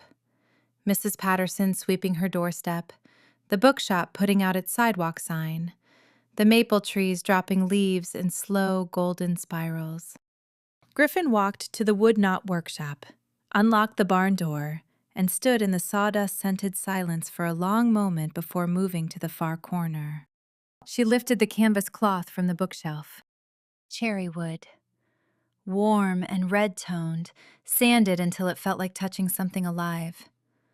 The carved details along the trim, tiny croissants, coffee beans trailing like ivy, the delicate swirl of meringue at the crown of each shelf bracket, were some of the best work she'd ever done, each one carved with the obsessive attention of someone trying to say, "I love you," in a language made of wood and patience.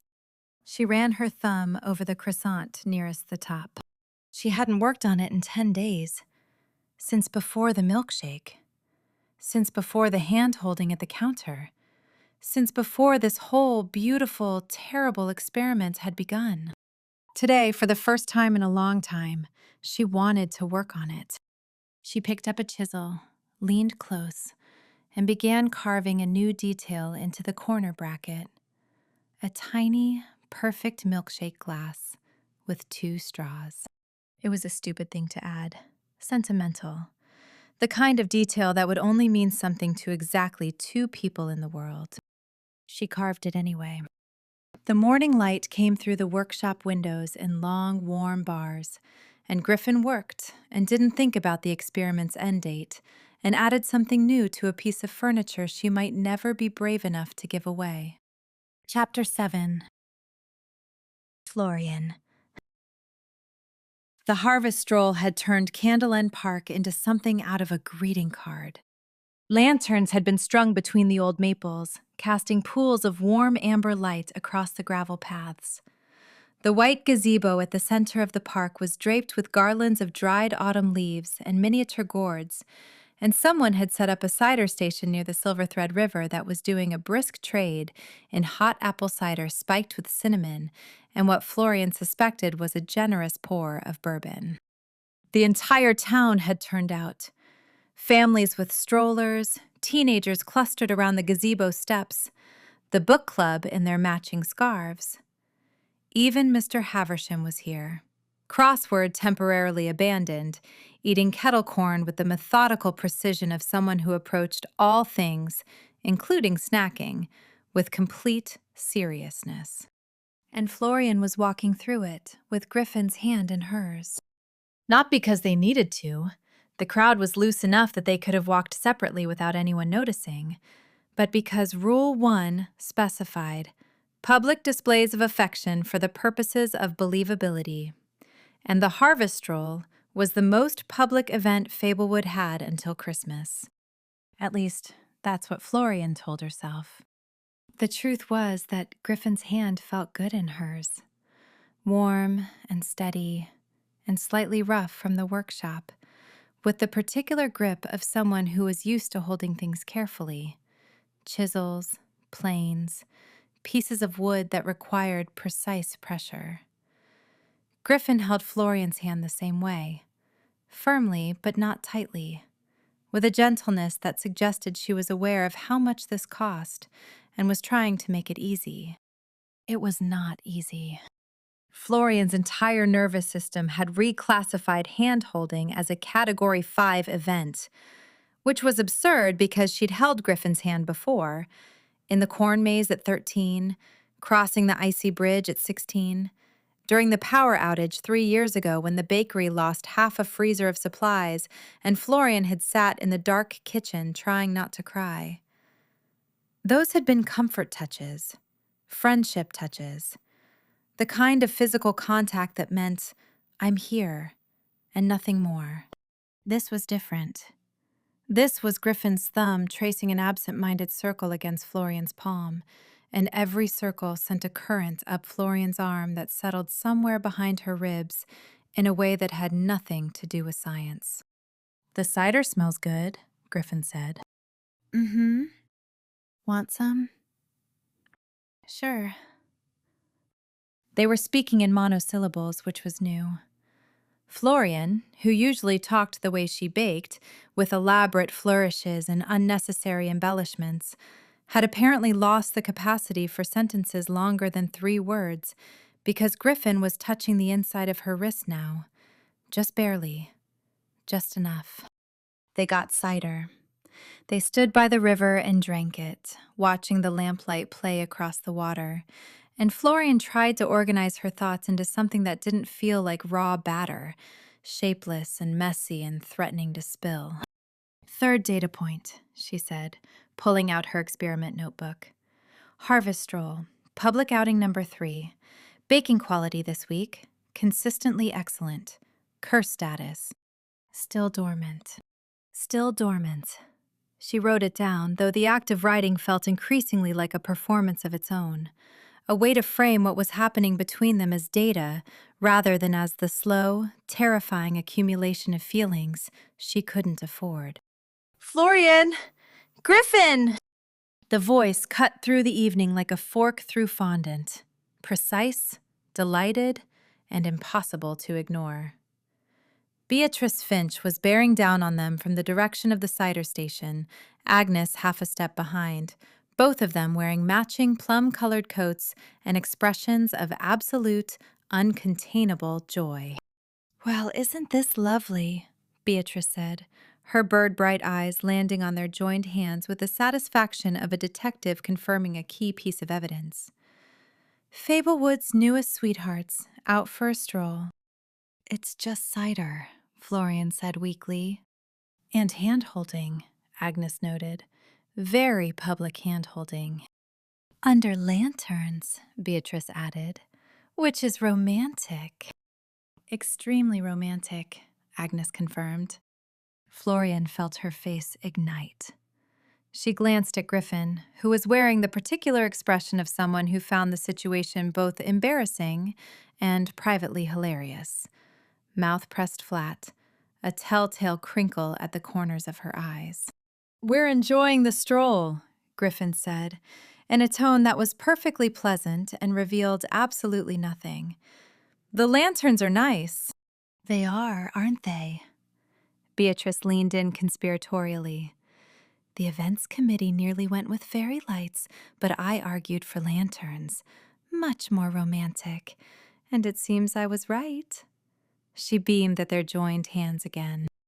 "Beatrice," Agnes said, with the gentle authority of an older sister who had been managing her siblings' enthusiasm for 6 decades. "Let the girls enjoy their evening." Of course.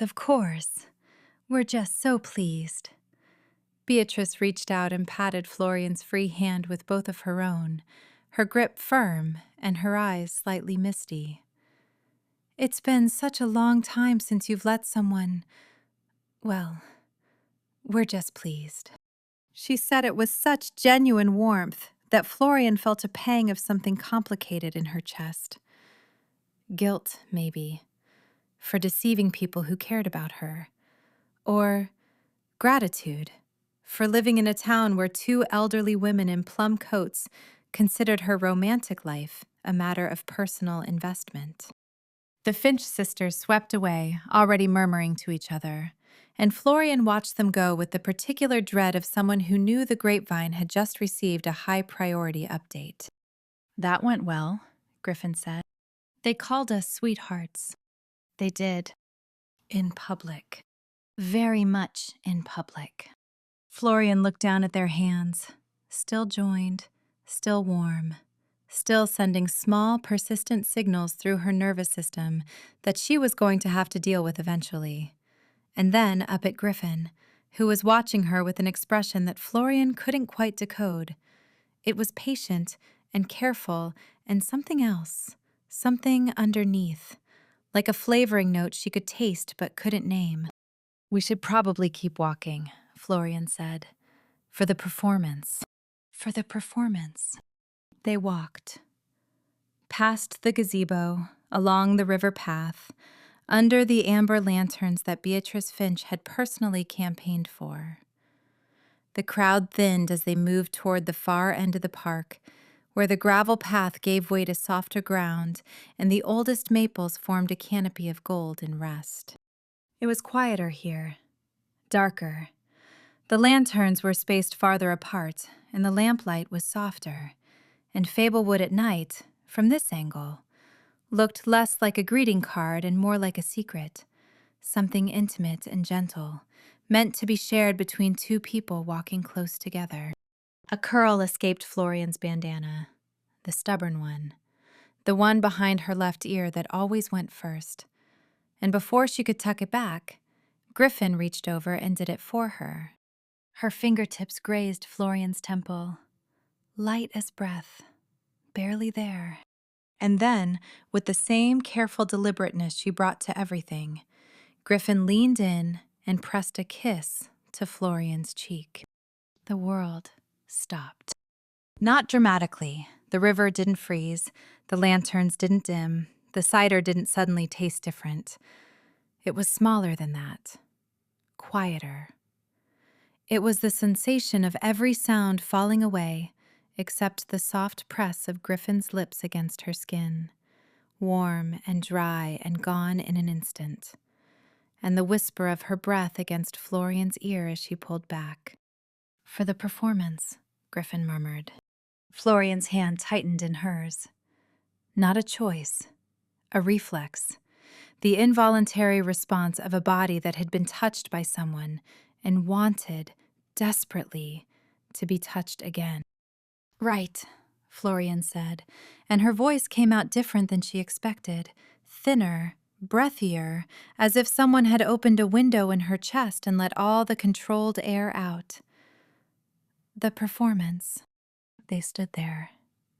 2 seconds. 5.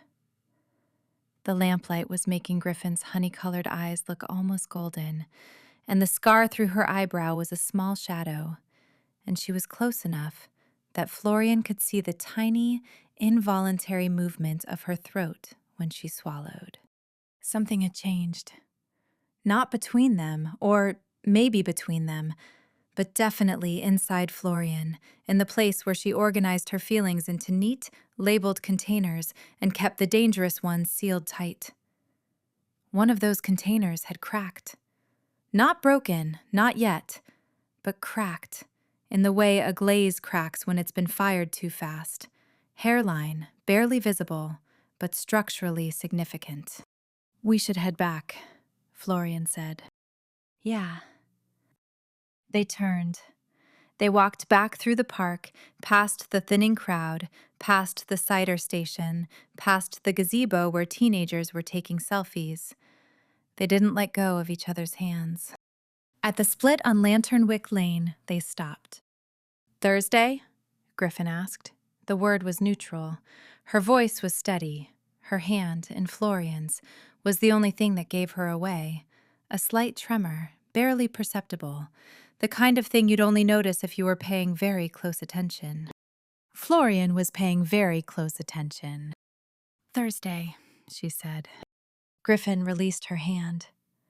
The air where their palms had been touching went cold immediately, and Florian had to stop herself from reaching for her again, which was not a reaction she'd ever had to Griffin before, and was going to require a considerable amount of analysis. "Night flow." Night. She watched Griffin walk away, denim jacket disappearing down the lamplit lane, and then she turned toward the bakery, with her pulse doing complicated things and her left cheek still warm where Griffin's lips had been. Inside the darkened kitchen of Grounded and Glazed, she sat on the counter and pressed her fingers to her cheek and thought about performances and experiments and the difference between data and the thing data was supposed to represent. The baking was good. The curse was dormant. The experiment was working. So why did she feel like she was standing in the middle of a kitchen full of rising dough, watching everything expand beyond the containers she'd prepared for it, knowing that eventually something would have to overflow? She pulled out the experiment notebook and wrote, "Harvest Stroll. Data point 3. Baking, excellent. Curse, dormant." Then, after a long pause, she added in smaller handwriting at the bottom of the page, "Cheek kiss for the performance." Felt real. She closed the notebook and went upstairs. She did not sleep well. Chapter 8. Griffin. She was losing the thread. Griffin sat at her workbench at midnight, surrounded by cedar shavings and the evidence of a project she'd barely touched, and tried to identify the exact moment the experiment had stopped being an experiment and started being the most exquisite form of self-destruction she'd ever engineered. The cheek kiss. Obviously, that was the moment. She'd planned it, in the loose sense that she'd considered the possibility of physical affection being necessary at a public event, had filed it under acceptable within Rule 1 parameters, and had mentally rehearsed the gesture with the detachment of someone practicing a woodworking technique. Angle, pressure, duration, withdrawal. Clean and controlled. The execution had been none of those things. She'd meant to aim for Florian's cheek, the left one, where the curl always escaped, and she had, technically, made contact with the correct cheek, but the rest of the plan had dissolved the instant her lips touched skin. Florian's skin was warm and faintly flour-dusted even at 8 o'clock at night, and she smelled like cinnamon and cold air and the particular sweetness of someone who spent their days surrounded by sugar. And when Griffin had pulled back, Florian's hand had tightened in hers with a pressure that felt nothing like performance. A reflex. Florian's body responding to a stimulus without the usual anxiety filter between sensation and reaction. That was the dangerous thing. Not the kiss itself. A cheek kiss was nothing, an acceptable data point within experimental parameters, but Florian's reflex. The unguarded moment before she caught herself, before the fear rushed back in and the carefully constructed walls went up and she filed the experience under "for the performance" in that goddamn notebook. Griffin knew what Florian's reflexes meant. She understood materials. She understood the difference between a surface that resisted pressure and one that yielded. Florian had yielded. For 1 second, 2 at most. And it had told Griffin everything she needed to know and absolutely could not act on. She set down the chisel she'd been holding without purpose and rubbed her face with both hands. The experiment had a fatal design flaw. The experimenter was compromised. Every data point Griffin collected was filtered through the lens of someone who wanted a specific outcome, who had wanted that outcome for 7 years, and who was finding it increasingly impossible to separate observation from desire. When she held Florian's hand, she told herself it was for the grapevine. It was also because Florian's hand fit in hers like a tenon in a mortise, precise, warm, something that locked into place. When she fixed the shelf bracket at the bakery on Thursday, she told herself it was maintenance. It was also an excuse to stand close enough to Florian that she could count the freckles on her forearms, which she shouldn't have been counting but apparently was, because she'd arrived at 17 without meaning to. When she'd kissed Florian's cheek in the park, she'd told herself it was performance. It was not performance. None of it was performance. None of it had been performance from the very beginning, and Griffin was starting to suspect that proposing this experiment, this logical, controlled, emotionally neutral experiment, had been the most spectacularly irrational thing she'd ever done. She loved Florian. She had loved her since they were 22, and probably before that, in the formless way that deep feelings exist before they have a name. She loved the way Florian spiraled, loved the flower on her cheek, loved the fierce protectiveness she felt for a crumbling bakery and a recipe book that smelled like butter and history.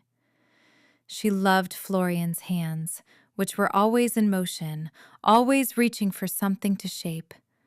She loved the sound of her laugh, not the polite one for customers, but the real one, the one from the milkshake night, the one that made Florian's whole body participate. And she was spending 2 nights a week holding Florian's hand and calling it science. The rules of engagement, the careful graph paper blueprint she'd designed to protect them both, had become a set of constraints that kept her feelings precisely where they were most painful. visible enough to fuel the experiment, invisible enough that Florian would never know. Griffin stared at the half-finished bookshelf in the corner. The new detail, the tiny milkshake glass with 2 straws, glinted in the workshop light. She'd added it 3 days ago, carved it with the careful, devoted attention she gave to everything she made for Florian, and looking at it now made her chest ache with a pressure that had nothing to do with craftsmanship. She needed to tell her. The thought arrived with the clean inevitability of a saw cutting through wood. Not today. Not during the experiment. That would be a violation of Rule 4 in the worst possible way. Weaponizing a confession inside a structure that was supposed to be safe. But soon, after the competition, when the experiment had run its course and the data was in and Florian was standing on the other side of her fear, free and confident, and ready to hear the truth. If the truth didn't destroy them. That was the risk. The one she'd been calculating since she was 22, running the numbers over and over like checking a measurement 3 times before cutting. 17 years of friendship. 7 years of love. One confession could split the grain of everything they'd built. But not confessing. Watching Florian date someone else eventually, watching her give the smile and the hand-holding and the flower-dusted cheek kisses to someone who hadn't spent 7 years building a bookshelf they might never see. That would split the grain too. Just more slowly. More quietly. The kind of damage that didn't show until the whole piece came apart. Griffin picked up the chisel again, set it down, picked up her phone instead. She opened her text thread with Florian, a long, rambling history of 2 friends who communicated in half sentences and inside jokes and photos of things they found funny, and typed, "You awake?" 3 dots appeared immediately. Yes, can't sleep. Thinking about the competition entry. What are you leaning toward? The Florentine scones, Graham's recipe, but elevated. I have ideas. You always have ideas. Is that a compliment? Observation. Classic Griffin. A pause. Then, tonight was nice. The stroll. Griffin stared at the screen. Her thumb hovered. Yeah, it was. The Finch sisters are going to be insufferable tomorrow. They're going to be insufferable forever. This is their Super Bowl. Another pause. Longer this time. Thank you for all of this. The experiment, the oven, the rules. I know it's weird, and I know you're probably losing your mind having to hold my hand in front of the entire town. Griffin closed her eyes. I'm not losing my mind. That, at least, was half true. She was losing something, but mind wasn't the right word for it. Control was closer. Composure. The ability to maintain a polished surface over the raw, unfinished truth underneath. Good night, Griffin. See you Thursday? Thursday. She set the phone down on the workbench. The screen dimmed, then went dark, and the workshop was quiet again. Just the faint creak of the barn in the wind and the ever-present smell of cedar and varnish and unfinished things. Thursday was 2 days away. Then there would be another date, another performance, another evening of holding Florian's hand and pretending it didn't feel like the only thing in the world worth holding. And then another. And another. Until the competition came and the experiment ended, and Griffin would have to decide. Confess? And risk the friendship that was the foundation of her entire life? Or stay silent and watch someone else build the life she'd been dreaming about since she was 22? Neither option was clean. Neither joint was true. She pulled the canvas cloth over the bookshelf, covering the milkshake glass and the croissants and the coffee beans and all the other tiny, carved declarations of a love she kept hiding in wood because she couldn't find the courage to put it into words. Then she turned off the workshop lights, locked the barn door, and walked across her dark yard to the house, where she showered and changed and got into bed and stared at the ceiling and thought about Florian's hand tightening in hers in the park. A reflex. Unguarded. Real. She was going to have to tell her. Not yet, but soon. Griffin closed her eyes and waited for sleep, which came eventually, long after midnight, and brought with it dreams of lanterns and cinnamon and the sound of someone laughing in a way that made the whole world feel steady. Chapter 9. Florian. It happened on a Wednesday, at the end of a long day, in the kitchen that smelled like butter and belonging. The bakery was closed. Margaret had gone home an hour ago. The Finch sisters had departed at their usual time, leaving behind 2 empty chamomile cups and, Florian suspected, several newly constructed theories about the state of her love life. The pastry case was empty in the satisfying way that meant everything had sold, not the stressful way that meant she hadn't made enough, and the late afternoon light was turning the flour dust into something amber and weightless. Griffin was helping her clean up. This had become a thing, an undocumented addition to their routine that had started after date 4 and now happened at least twice a week. Griffin would arrive around closing, ostensibly to repair something or deliver a new shelf bracket, and then she'd just stay. Wiping down tables, stacking chairs, moving through the familiar space with the easy competence of someone who had been here 1,000 times and intended to be here 1,000 more. Florian liked it. More than she should have, probably. More than the experiment's parameters accounted for. But there was something about sharing the post-rush quiet with Griffin that felt like the best part of the day.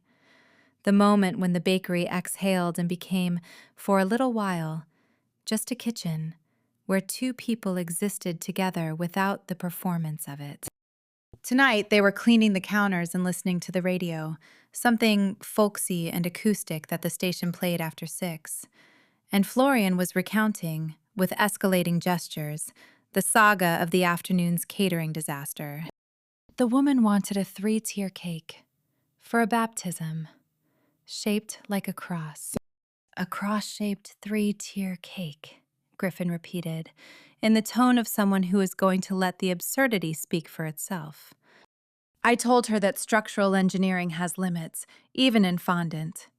She told me her sister-in-law had one in New Jersey. I said New Jersey has different gravitational standards. Griffin snorted. Actually, snorted, which was rare. Her laughter was usually quieter, more contained, the kind that lived in the crinkles around her eyes rather than in her throat. But sometimes Florian caught her off guard, said something unexpected, and Griffin's composure cracked just enough to let the real laugh through. It was one of Florian's favorite sounds in the world. She'd been collecting Griffin's laughs the way she collected recipes, carefully, noting what had prompted each one, filing them away as evidence of something she wasn't ready to name. Did she order the cake? Griffin asked, running a cloth along the espresso machine with the careful attention she gave to everything mechanical. She ordered 24 cupcakes with cross-shaped sprinkles and told me I'd lost the baptism contract. A devastating blow. I'll somehow persevere. They grinned at each other across the kitchen, and the moment sat there, light and easy and unremarkable on the surface, but underneath, for Florian at least, humming with the particular electricity that had been building between them for weeks now. The static charge of proximity, the slow accumulation of small touches and longer than necessary eye contact, and the knowledge, growing more undeniable by the day, that something in the experiment had shifted beyond what graph paper could measure. She'd been baking brilliantly.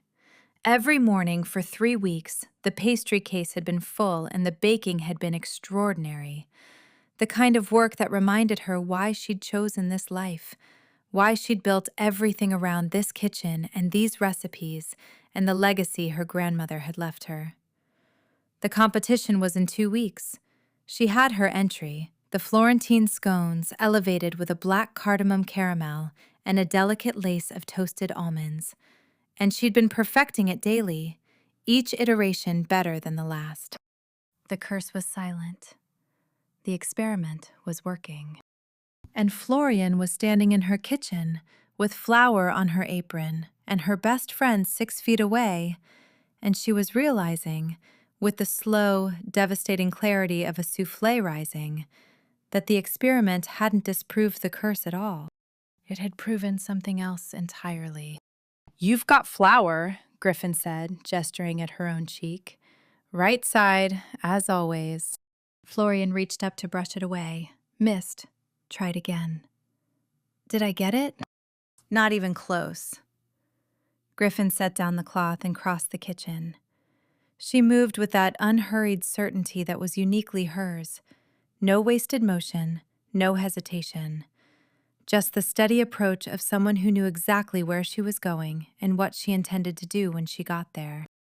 She stopped in front of Florian. Close. Closer than the experiment required. "Here," Griffin said softly, and reached up and brushed the flour from Florian's cheek with her thumb. Her hand lingered. Not long. A second, 2. But long enough for Florian to feel the calluses on Griffin's thumb, the warmth of her palm hovering near Florian's jaw, the particular careful pressure that Griffin applied to everything she touched, as if she understood that the things worth having were also the things most easily broken. The radio was playing something slow. The light was amber and golden and doing unfair things to Griffin's eyes, turning the dark honey to something richer, warmer, the color of caramel at exactly the right temperature. "Griffin," Florian said, and the word came out wrong, too quiet, too honest, stripped of all the protective layers she usually wrapped around it. "Yeah?" There was a bag of flour on the counter behind Florian. She'd left it there after the afternoon prep, its top folded but not sealed, and as she shifted her weight, leaning forward just slightly, just enough, her elbow caught the edge of it. The flour went everywhere.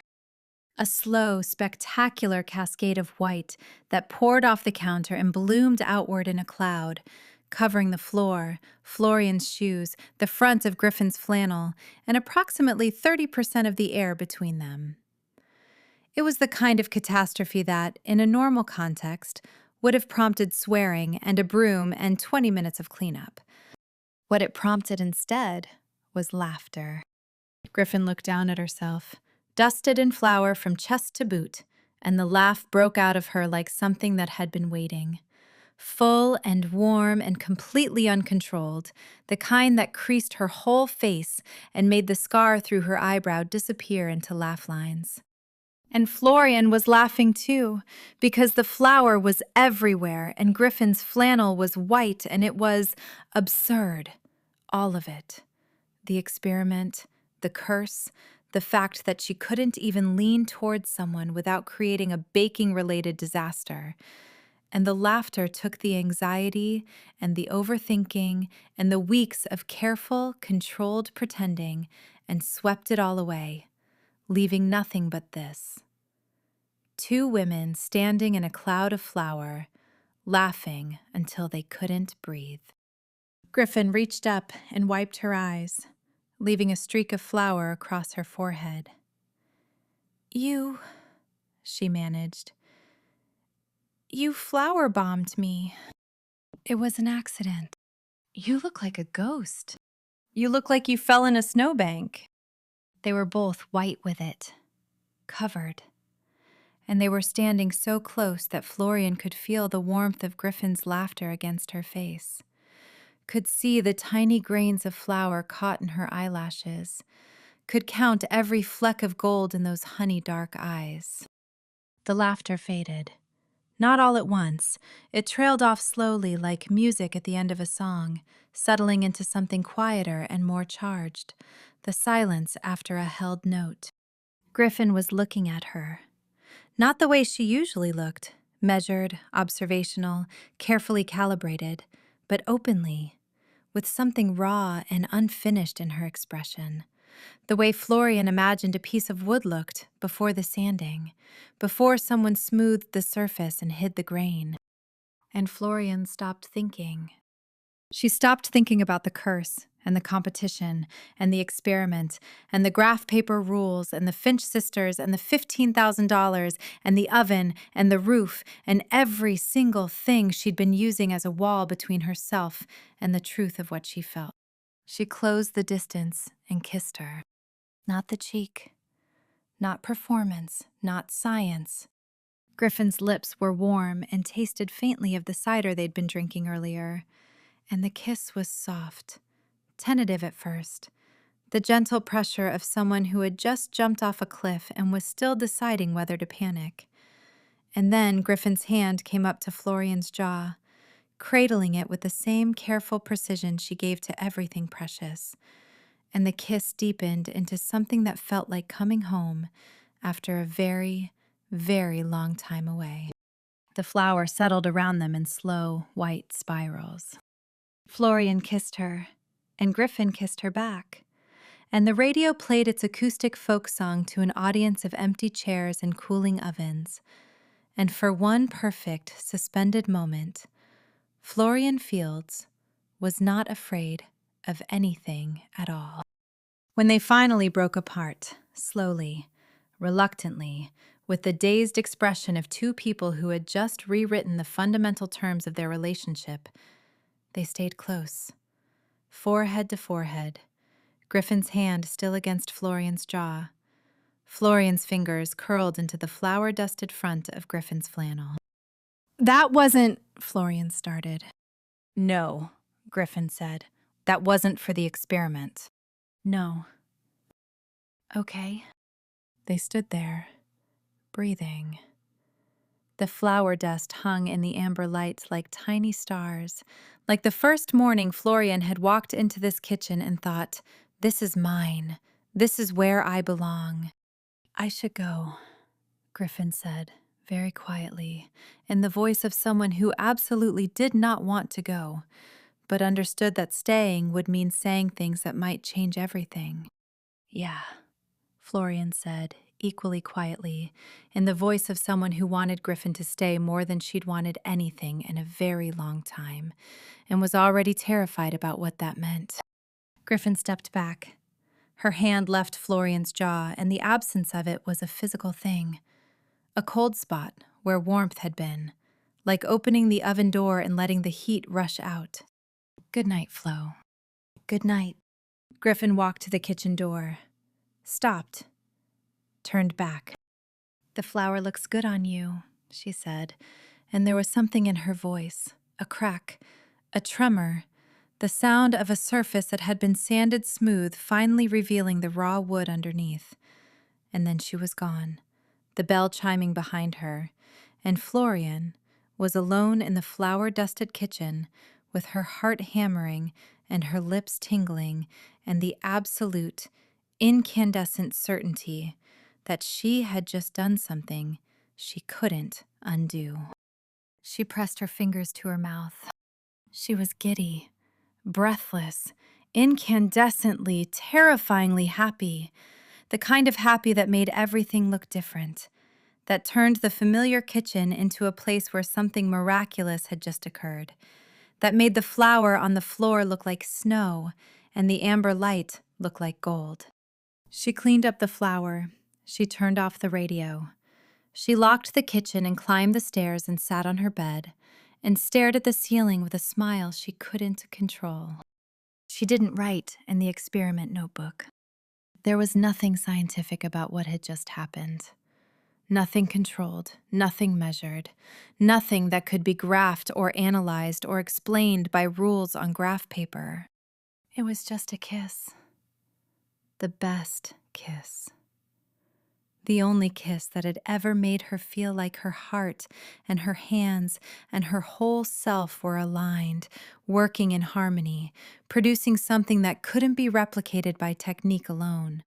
Florian Fields fell asleep smiling and did not think about the curse and did not, for one shining night, feel afraid. Not yet. Chapter 10. Griffin. She woke up at 5:30 with a clarity that felt almost violent.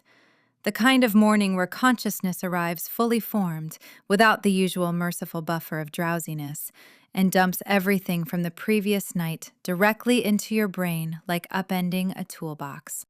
She'd kissed Florian. No. Florian had kissed her. No.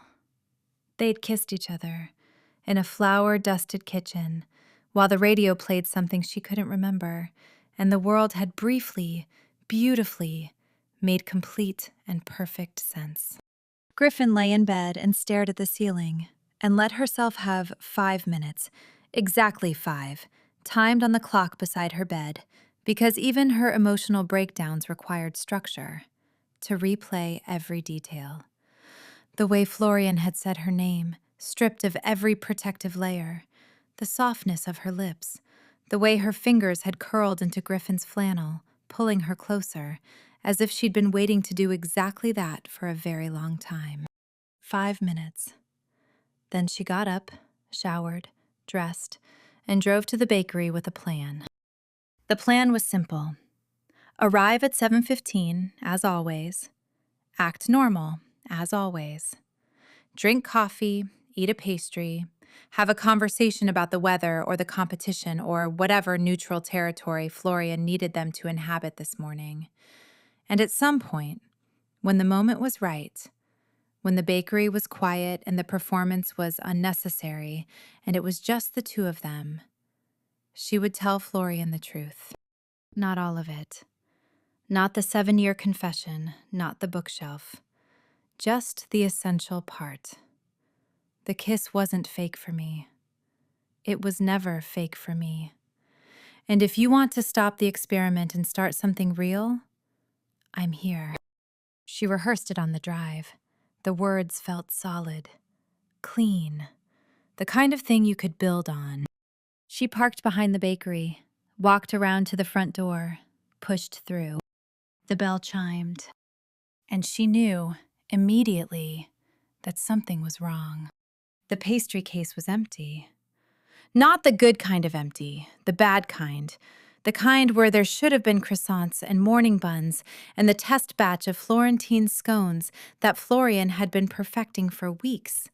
And instead, there was nothing. Just glass shelves and a single abandoned price card that read, "Cardamom buns, $4.50 in Florian's careful handwriting." Margaret was behind the espresso machine, moving with the particular caution of someone navigating a minefield. She caught Griffin's eye and gave a small, meaningful shake of her head. Griffin went to the kitchen. Florian was standing at her station. The counter was covered in baking trays. On the trays were scones, or what had been scones, before something had gone catastrophically wrong. They were dense, flat, and the color of concrete. Not golden, not delicate, not the masterwork of caramelized almond lace and buttery perfection that Florian had been producing for 3 weeks. They were rocks. Florian was pale. Her hands were at her sides, hanging still, which was the most alarming sign of all, because Florian's hands never stopped moving. And she was staring at the tray of ruined scones with an expression that Griffin recognized with a cold, sinking certainty. Terror. Flo? Florian looked up. Her eyes were wide and bright and not quite focused, and when she spoke, her voice had the flat, airless quality of someone in shock. The scones failed. I can see that. What happened? I don't know. Her hands came up to her face, pressed against her eyes. I did everything the same. Same recipe, same technique, same oven temperature. I checked it 3 times. I proofed the dough correctly. I timed the lace perfectly. Her voice cracked.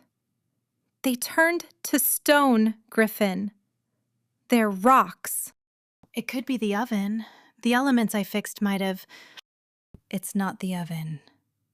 Florian dropped her hands. Her face was stark with the particular clarity of someone who has just confirmed their worst fear. I checked the oven. The oven is fine. Everything is fine.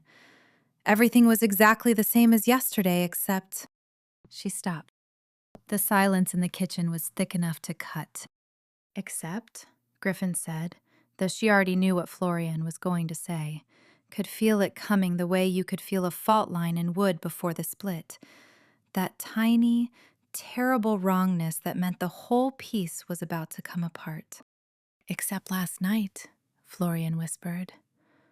Last night, I kissed you, and this morning my scones are rocks.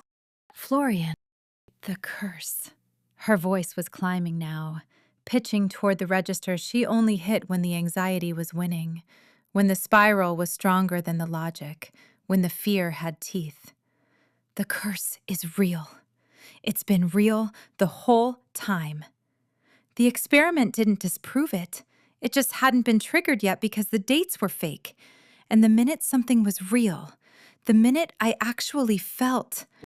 She couldn't finish the sentence. She was shaking.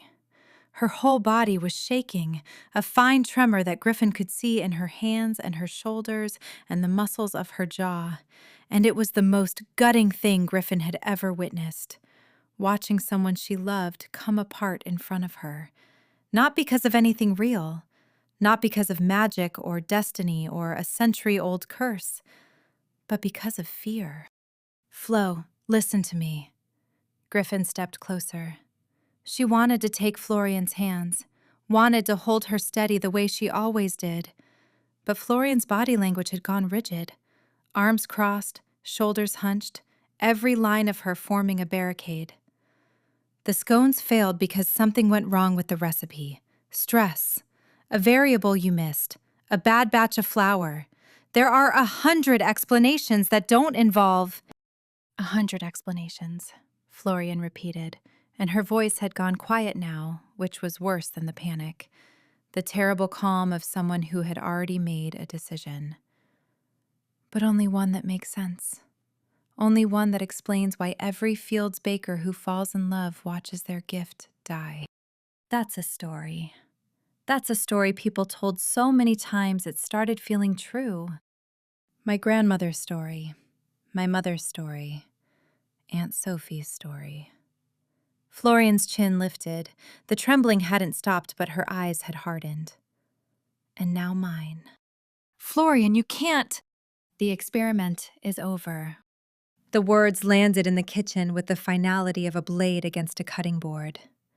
Clean. Decisive. Irreversible. What? Rule 3. If the baking suffers, we stop. No questions, no arguments. She was quoting the rules back at her. Griffin's own rules, written on graph paper with careful block letters, designed to make Florian feel safe. My baking suffered. We stop. You're using the kill switch because of one batch of scones? I'm using the kill switch because the curse just proved it's real. And the competition is in 2 weeks, and if I can't bake my entry, I lose everything. Her voice was raw. The bakery, the oven, the roof, everything. You're not going to lose. I can't risk it. Florian's arms tightened around herself. She looked small in a way she never looked. Diminished, the way a loaf looks when it's collapsed in the middle, when something essential has gone out of it. The experiment was supposed to make me safe. Instead, She broke off, looked away. I need you to go, she said. The words hit Griffin in the center of her chest, in the place where she'd been carrying 7 years of love that she'd never been able to give away. She stood in the flour-dusted kitchen where she'd kissed Florian 12 hours ago, where everything had been warm and golden and absolutely right. And she felt the whole structure give way. Not with a crash, but with the slow, sickening shift of something fundamental moving out of true. Flo, please. Florian's voice broke on the word. I need to be alone. I need to figure out how to fix the scones and enter the competition and save the bakery. And I can't do that if you're... She pressed her lips together. I can't do that if you're here. Griffin opened her mouth, closed it. There were things she could say. She could say, the kiss was real for me. She could say, I've loved you for 7 years and the curse isn't what you think it is. She could say, your baking didn't fail because you kissed me. It failed because you were happy last night and terrified this morning, and the fear is what's in the dough, not the love. She could say all of those things, and none of them would be heard. Not now. Not through the wall of panic that Florian had built between them in the last 5 minutes. A wall that was taller and thicker than anything the curse had ever constructed. You couldn't sand a surface that was moving. You couldn't fix a joint while someone was pulling the pieces apart. Okay, Griffin said. She picked up her jacket from the back of the chair where she'd hung it 1,000 times. She looked at Florian, at the flower on her apron, at the dark curls escaping the bandana, at the hazel eyes that were bright with tears she was refusing to shed. And she memorized her. The way she memorized the specifications of a piece before she began building, holding every measurement and detail in her mind in case she never got the chance to see the original again. For what it's worth, Griffin said from the doorway, the kiss was the best thing that's happened to me in a very long time.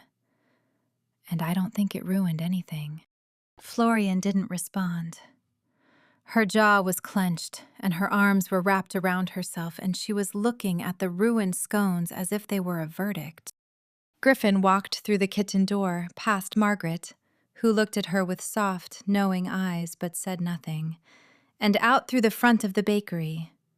The bell chimed, half rattle, half chime. She made it all the way to her truck before she had to stop and press both hands against the hood and breathe. The metal was cold under her palms.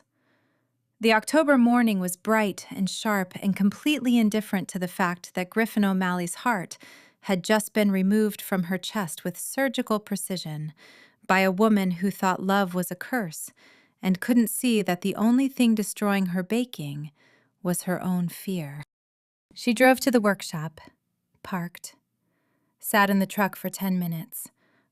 Then she went inside, pulled the canvas cloth off the bookshelf, and stood in front of it for a long time. The cherry wood, the carved croissants, the coffee beans, the milkshake glass with 2 straws, all the tiny monuments to a love she'd been building in secret for years. She didn't touch it. She couldn't work on it. Not today. Not with Florian's pleas still ringing in her ears and the shape of the morning. Everything going wrong in the particular way that happens when you get close enough to something real to feel it, and then watch it break. Griffin covered the bookshelf. She turned to the Henderson cabinets. She picked up a saw. She worked until her hands ached, and she didn't think about the kiss, and she didn't think about the scones, and she didn't think about Florian standing alone in her kitchen with tears she wouldn't let fall and fear she wouldn't let go. She thought about it anyway. Chapter 11. Florian. The bakery was quiet in the wrong way. Not the peaceful quiet of a Sunday afternoon when Grounded and Glazed was closed and the kitchen held the warm, resting hum of a space between performances. This was the other quiet, the empty, hollow kind that settled into a room when something essential had been removed from it. Griffin had been gone for 3 days. 3 days since the scones. 3 days since Florian had stood in her kitchen and told her best friend to leave and watched her walk out the door with the careful, contained posture of someone holding a wound closed. 3 days of waking at 4:30 and coming downstairs to a kitchen that felt too big and too cold and fundamentally, irreversibly wrong. The baking was worse. Not just the scones, everything. The croissants came out heavy and lifeless. The morning buns refused to rise properly. The cardamom buns that had been selling out daily for weeks tasted like cardamom and nothing else, as if the ingredient that made them special had evaporated, leaving behind only the mechanical execution of a recipe. The pastry case was thin again. Not as bad as before the experiment. She could still fill it, technically, but the quality was gone. The magic was gone. The thing that made customers close their eyes on the first bite was simply, inexplicably absent. And Florian knew why. She was miserable. She was miserable and scared and angry at herself and angry at the curse and angry at the scones and angry at the flour that was still, somehow, in the cracks of the kitchen tiles from the night everything had changed. She cleaned it twice and still found traces of it. In the grout, behind the oven, on the edge of the counter where she'd been standing when she'd kissed Griffin. She couldn't think about it without her chest doing something violent. The memory was a physical thing. Warm lips, warm hands, the particular smell of cedar and soap, the flour hanging in the air like tiny stars, and every time it surfaced, her body responded with a surge of happiness, immediately followed by a tsunami of dread so powerful it made her hands shake. The curse. The curse was the problem. The curse had always been the problem. She'd known it. She'd always known it, and she'd let Griffin talk her into an experiment that had proved nothing except what she'd feared from the beginning. Love and baking didn't coexist. Not for the Fields women. Not for her. Except for 3 weeks they had. That was the part she couldn't reconcile. For 3 weeks, fake dates and milkshakes and hand-holding under lanterns, the baking had been extraordinary. Better than extraordinary. The best of her life. Her hands had been steady and her mind had been clear, and the pastry case had been a daily testament to someone working at the absolute peak of their abilities. The curse was supposed to activate the moment romance entered her life. Instead, it had waited. It had watched her hold Griffin's hand and laugh at Griffin's jokes and lean into Griffin's warmth at the harvest roll, and it had done nothing. The baking had stayed perfect until the kiss. Until the moment something fake became real, and Florian's heart had cracked open and the fear had rushed in. She sat on the kitchen floor at 9 o'clock at night, with her back against the oven, the warm, recently patched, Griffin-fixed oven, and pressed her palms against her eyes and tried to think clearly through the fog of anxiety and grief. The competition was in 10 days. Her scones were rocks. Her best friend was gone. And Florian was sitting on the floor of a bakery she was going to lose, doing the thing she was best at, making herself miserable enough to prove she'd been right all along. The thought arrived uninvited, in a voice that sounded nothing like her own. It sounded, if she was being honest, a little like Genevieve Plum, sharp and knowing and gently, relentlessly truthful. Genevieve. Florian hadn't seen her in weeks. The old artist rarely came to the bakery in October. She claimed the autumn light was too good to waste on errands. But she was always home. Always in that rambling periwinkle cottage, surrounded by paint and clay and the chaotic evidence of a life lived without apology. And she had known Grandmother Fields. Known her well enough to tell stories that weren't in the recipe ledger. Stories that had nothing to do with baking and everything to do with the woman behind the recipes, her joys, her fears, her choices. Maybe Genevieve knew something about the curse that Florian didn't. Or maybe she was just the closest thing Florian had to someone who might understand. And understanding was the one ingredient she couldn't source from a supplier. She stood up. She untied her apron, the olive green one, flour-stained and familiar, and hung it on the hook by the door with the careful precision of someone putting down a piece of armor. She locked the bakery, pulled on her coat, and walked into the October night. Fablewood at 9 o'clock was mostly dark. The shops closed, the street lamps casting their soft gold pools across the cobblestones. The air smelled like wood smoke and dying leaves, and the particular cold that meant November was waiting just around the corner. Florian walked quickly, taking Goldleaf Way toward the edge of town, where the buildings gave way to gardens, and the gardens gave way to Genevieve's eccentric kingdom. Plum's Folly appeared at the end of the lane like something from a children's book. A rambling cottage painted bold periwinkle, nearly consumed by an overgrown English garden that had clearly been designed by someone who considered order a suggestion rather than a rule. Even in October, the garden managed to look defiantly alive, the last chrysanthemums blazing against the fading green. The light in the conservatory was on. Florian knocked. The door opened, and Genevieve Plum appeared in a jewel-toned tunic and paint-spattered trousers, reading glasses perched on her head like a crown, bright blue eyes already assessing Florian with the particular penetrating attention that made people in Fablewood slightly afraid of her. "Florian Fields," she said, "you look terrible." "Thank you." "Come in. I have tea." The inside of Plum's Folly was exactly as Florian remembered it. A wonderland of controlled chaos, every surface covered with canvases and sculptures and jars of colored sea glass, and the particular brand of creative disorder that suggested genius rather than mess. The conservatory was warm and smelled of oil paint and the jasmine that climbed the glass walls, and Genevieve had a pot of tea already on the table, because Genevieve always had tea, as if she existed in a perpetual state of readiness for exactly this kind of midnight visit. "Sit," Genevieve said, pouring. "Tell me everything. And don't bother editing. I've known you since you were in diapers, and I can tell when you're leaving things out." So Florian told her. All of it.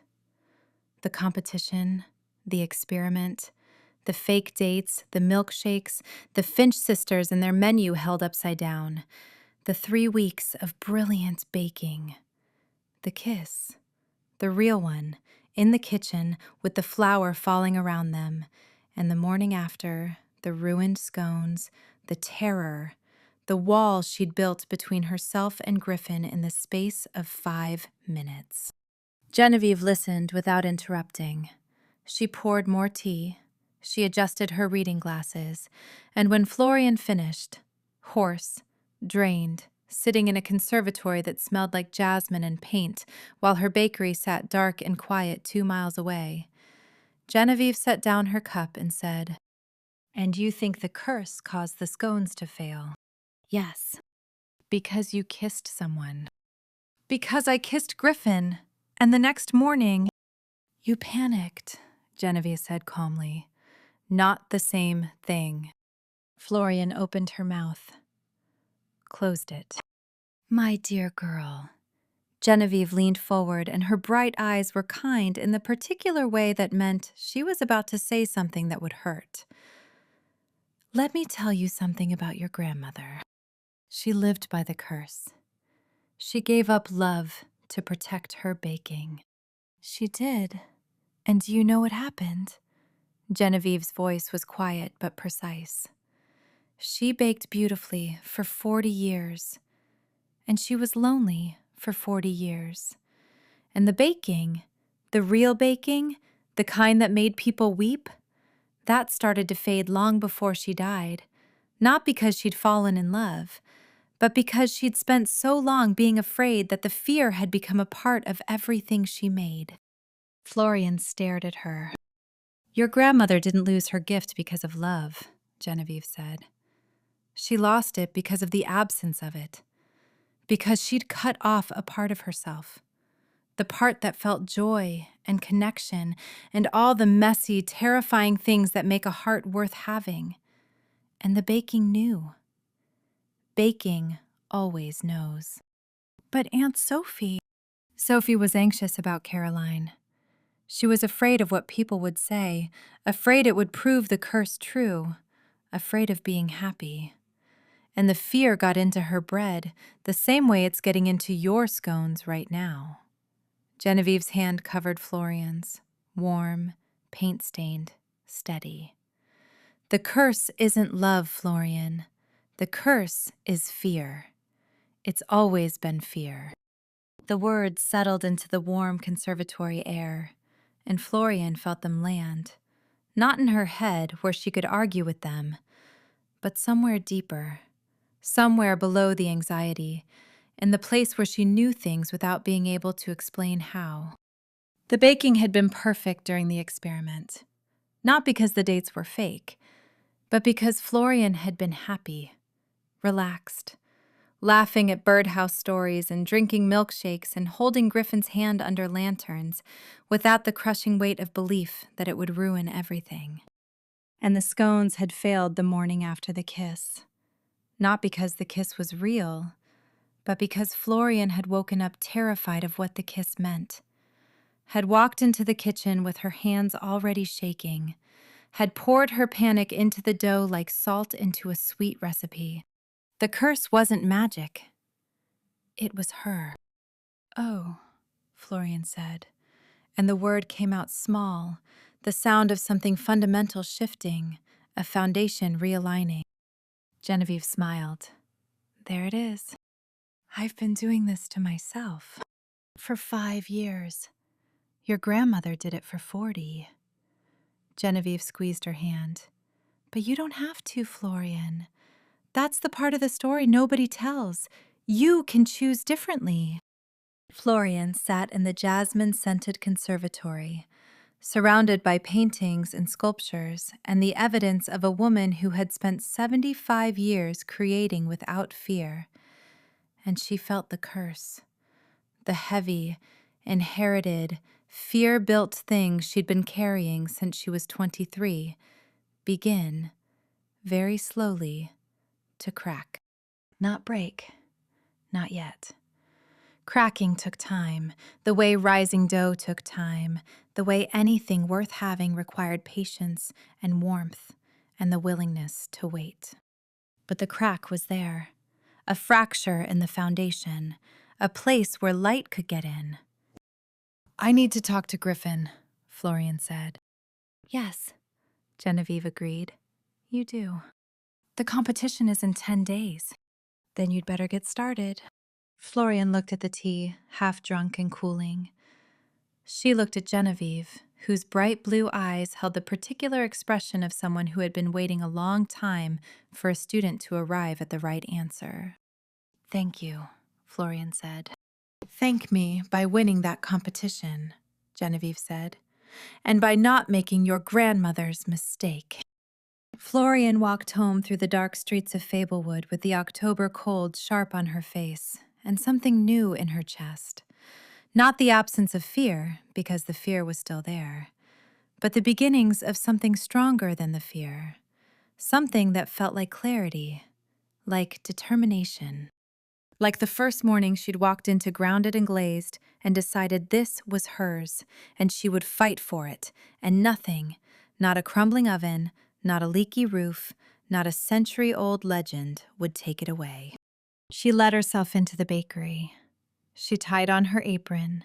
She opened the recipe ledger. And she began to bake. Chapter 12. Griffin. The Henderson cabinets were finished. They were, objectively, very good.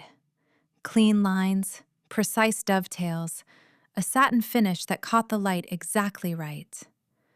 Griffin had poured 4 days of focused, relentless work into them. The kind of work that happened when she needed to keep her hands busy so her mind wouldn't eat itself alive. It hadn't worked.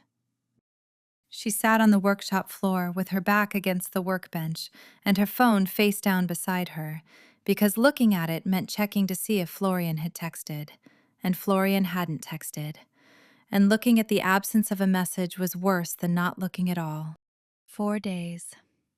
4 days since the scones. 4 days since Florian had asked her to leave with the particular, devastating politeness of someone ending something they couldn't bear to name. 4 days since Griffin had driven home in silence, covered the bookshelf, and begun the process of rearranging her emotional furniture around a space that suddenly had nothing in it. She'd been in love with Florian for 7 years. She'd spent that time maintaining a careful equilibrium, close enough to care for her, far enough to survive. And the experiment had dismantled that equilibrium with the surgical precision of a master craftsman taking apart a joint. Every date, every touch, every data point had moved her closer, had stripped away the careful distance, and now that Florian had reinstated the wall, Griffin was standing on the wrong side of it, with no defenses left. The bookshelf sat in the corner under its cloth. She hadn't looked at it since that morning. She didn't want to look at it. The bookshelf was 7 years of love carved in cherry wood, and right now it felt less like a gift and more like a monument to something that was never going to happen. A perfectly constructed piece of furniture for a room she was no longer welcome in. Her phone buzzed. She didn't look at it. It buzzed again. She picked it up, expecting Mrs. Henderson confirming the cabinet delivery, and saw, "Are you busy?" Griffin stared at the screen. Her chest did the thing, the clench, the involuntary tightening, and she set the phone down, picked it up again, set it down. Then, I went to see Genevieve. A pause. 3 dots appearing and disappearing, appearing again. I think I've been wrong about the curse. I think I've been wrong about a lot of things. Griffin closed her eyes. I know I don't have the right to ask, but will you come to the competition? Not as my fake girlfriend, not as an experiment, just as you, just as Griffin. She typed her response in 3 seconds because some things didn't require rehearsal or revision or the careful calibration of words to meaning. Some things were as simple and true as a clean-cut piece of wood. I'll be there. Thank you. Then, I'm sorry for all of it, for asking you to leave, for using the rules against you, for being so afraid that I couldn't see what was right in front of me. Griffin's vision blurred. She blinked, hard, and the workshop came back into focus. The neat tools, the stacked lumber, the sawdust on the floor, the cloth-covered bookshelf in the corner. You don't have to apologize for being scared. I do, though, because I was scared of the wrong thing.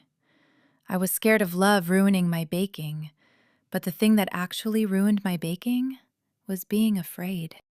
A long pause. Genevieve told me about grandmother, about the real reason her baking faded. It wasn't love. It was loneliness. Griffin read the words twice, 3 times. I know. You knew? I've always known. I just couldn't figure out how to show you. The 3 dots appeared, stayed, disappeared, then. I think you've been showing me for a long time. I think I just wasn't ready to see it. Griffin pressed the phone against her forehead and breathed. The competition is Saturday. Saturday. I'm baking the Florentine scones. The real ones. No fear this time. You'll be amazing. I'll be terrified. But maybe that's okay. Maybe terrified and amazing aren't mutually exclusive. They never were. Another pause. I have to go. I'm in the kitchen. I'm practicing. The scones are not rocks. Not rocks is a solid start. Good night, Griffin. Night, Flo. She set the phone down. The workshop was quiet. The Henderson cabinets gleamed in the corner, finished and waiting for delivery, and the bookshelf sat under its cloth, unfinished and waiting for something else entirely. Griffin stood up. She crossed to the corner. She lifted the cloth. Cherry wood. warm and red in the workshop light, sanded to silk, carved with the obsessive love of someone who couldn't stop making things for a person who didn't know they existed. Tiny croissants, coffee beans, meringue swirls, and in the corner bracket, barely visible unless you knew to look, a milkshake glass with 2 straws. She picked up a chisel. The bookshelf needed one more thing. She'd known what it was for a while now, had been circling the idea the way she circled a piece of wood before the first cut, measuring, considering, making sure the grain would accept what she was asking of it. She found a blank space on the front molding, just above where the first shelf would sit. Eye level if you were standing in the alcove where Florian kept her baking magazines and her near-dead spider plant. And she began to carve. It was small. A single word, in letters that curved and flowed like the handwriting in Grandmother Fields' recipe ledger. Deliberate, beautiful, meant to last. She finished it at midnight, set down the chisel, ran her thumb across the letters to check the depth and smoothness. The word was always. Stupid, sentimental. The kind of detail that would only mean something to exactly one person in the world. She covered the bookshelf. She locked the workshop. She walked home under a sky full of stars and thought about scones that weren't rocks, and a woman who was learning, slowly and bravely, to stop being afraid. Saturday was 5 days away. Griffin set her alarm for early enough to deliver the Henderson cabinets, early enough to finish the bookshelf's final sanding, early enough to choose a clean flannel that wasn't covered in sawdust. She was going to watch Florian compete. She was going to watch Florian win. And after that, after the trophy and the prize and the celebration that the Finch sisters would undoubtedly turn into a town-wide event, she was going to tell Florian everything. Not the experiment version, not the graph paper version, the real version. The one that started with a girl in a bakery who laughed with her whole body and ended with a bookshelf carved from cherry wood and 7 years of love that had been hiding in plain sight. The plan was simple. The execution would be terrifying. But maybe terrified and amazing weren't mutually exclusive. Griffin went to bed and, for the first time in 4 days, slept well. Chapter 13. Florian. Competition morning arrived the way all important mornings did. Too early, too fast, and with the oven already doing something suspicious. Florian had been up since 3. Not because she needed to be.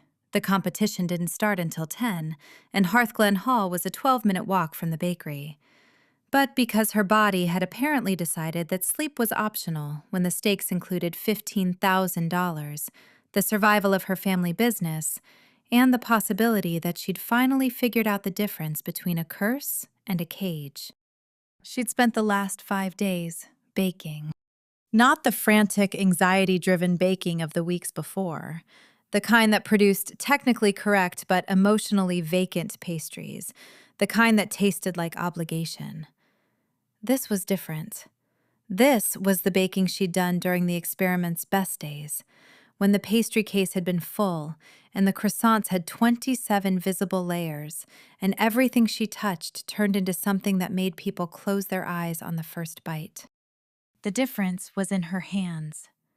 They weren't shaking.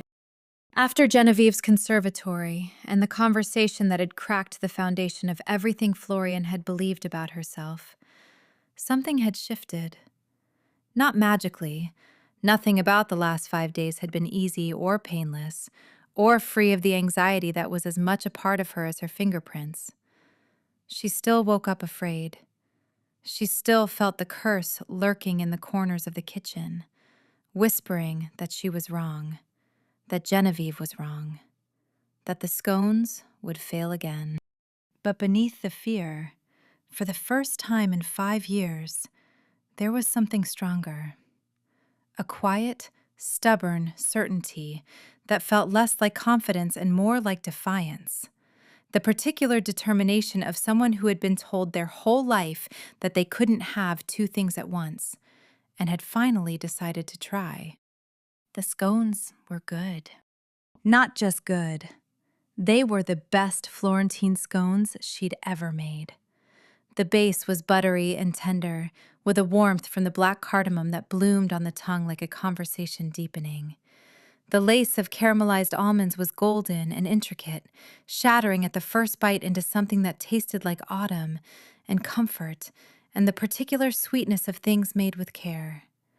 She'd tested the recipe 14 times in 5 days, and each iteration had been better than the last, as if her hands were remembering what they were capable of when they weren't clenched with fear. She packed her competition supplies into the old canvas bag that had been grandmother's.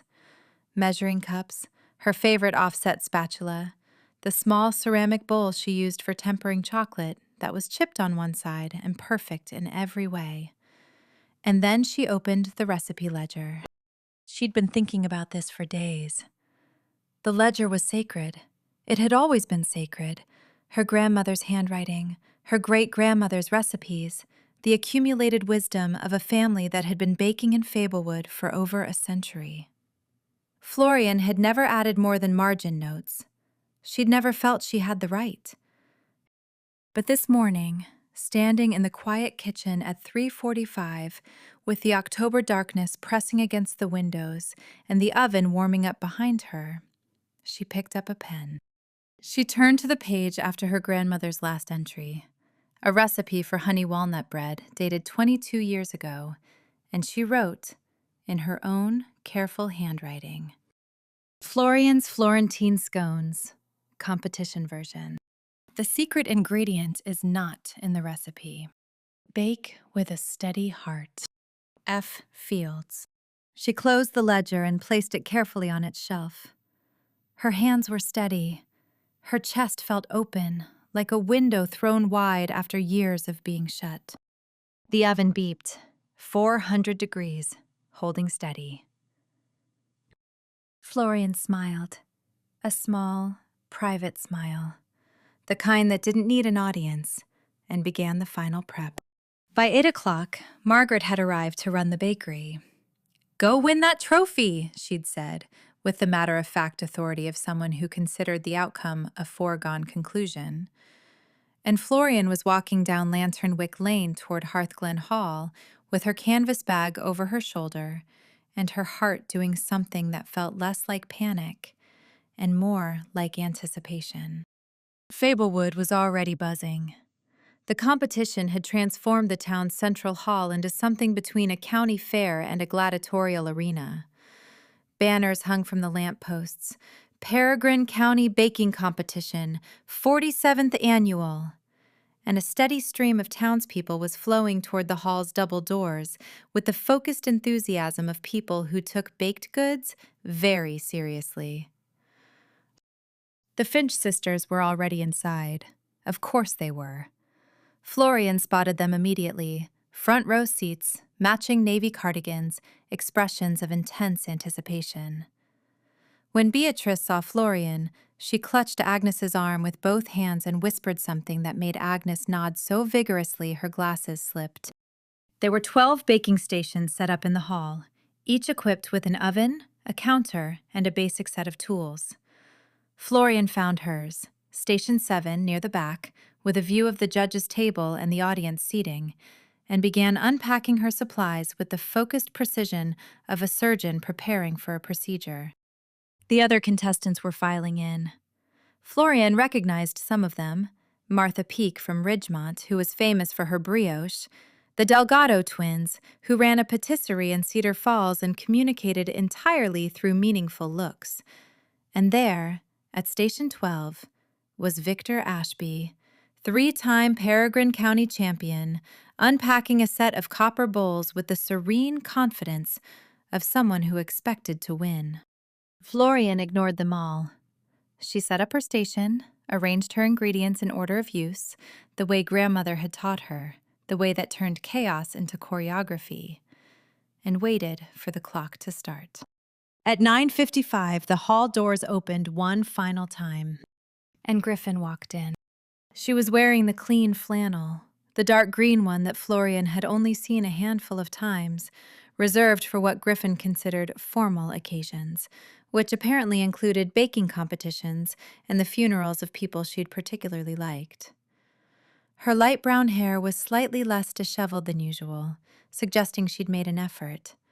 The denim jacket was slung over one arm, and she was looking directly at Florian from across the crowded hall, with an expression that contained, in its quiet intensity, everything she'd been too careful to say. Their eyes met, and Florian felt it. The same thing she'd felt in the flower-dusted kitchen. The same thing she'd felt walking through the park under lanterns. The same thing she'd been feeling, probably, for longer than she was willing to admit. The lift, the steadiness, the particular alignment of heart and hands that happened when someone you loved was in the room and looking at you like you were the only thing worth seeing. Griffin found a seat. Third row, aisle seat, close enough to see but not so close as to crowd. She sat down, crossed her arms, and gave Florian a single, small nod. "I'm here." Florian nodded back. The announcer took the stage. The rules were read. The clock was set. 3 hours for the main bake. "Bakers, you may begin." Florian tied her apron, the olive green one. Flour-stained and soft, the armor she'd been wearing for 5 years. But today it didn't feel like armor. It felt like a uniform. The clothes of someone who knew what they were doing and was ready to do it. She opened her bag of flour. She measured her butter. And she began to bake. Chapter 14. Griffin. Watching Florian bake had always been the closest thing Griffin knew to watching someone pray. Not the performative kind, not the hands clasped, eyes closed variety that happened in churches and holiday dinners. The other kind. The kind that was private and instinctive, the communion between a person and the thing they were put on earth to do. The moment when skill and intention aligned and something transcendent came out the other side. Florian was doing that now. Station 7, middle of Hearthglen Hall, surrounded by 11 other competitors and 300 spectators. And she was baking like none of them existed. Her hands were steady. Griffin could see it from the third row. The precise, confident movements, the way she measured without hesitation, the particular grace of someone whose body knew this work at a cellular level. She was mixing the dough with the careful attention that the Florentine scones demanded, not overworking it, not rushing it, letting the butter and flour find each other with the patient rhythm of a conversation rather than the force of a command. The hall was warm and crowded. Fablewood had turned out in force. Every chair was filled, and people were standing along the walls, craning for views of the baking stations. The Finch sisters occupied their front row seats like royalty, providing a running commentary that Griffin could hear in fragments. "She's using the black cardamom," Beatrice whispered to Agnes. "That's new." "Shh, let her focus." "I'm not talking to her. I'm talking to you." "You're talking to everyone within a 12-foot radius." Griffin smiled despite herself. She crossed her arms and settled deeper into her seat and did the only thing she could do: watch. An hour passed. The hall filled with competing smells: butter and sugar and chocolate, and the sharp, bright scent of citrus zest from Martha Peak's station.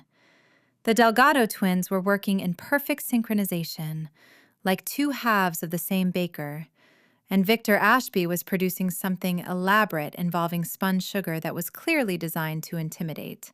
Florian ignored all of it. She was rolling her almond lace now, the delicate caramelized sheet that would crown the scones, and her focus was absolute, her jaw set, her hazel eyes narrowed with the particular intensity that meant she was listening to the dough. Not to the crowd, not to the judges. not to the voice in her head that had spent 5 years telling her she couldn't have this. To the dough. At the 90-minute mark, something shifted. Florian was pulling her scones from the oven. Griffin could see the moment from across the room, the careful extraction, the way she tilted the tray to check the bottoms. And her face changed. It was subtle, a loosening around her mouth, a slight lift of her brow, the particular expression of someone who has just seen something they were hoping for. The scones were good. Griffin didn't need to taste them to know.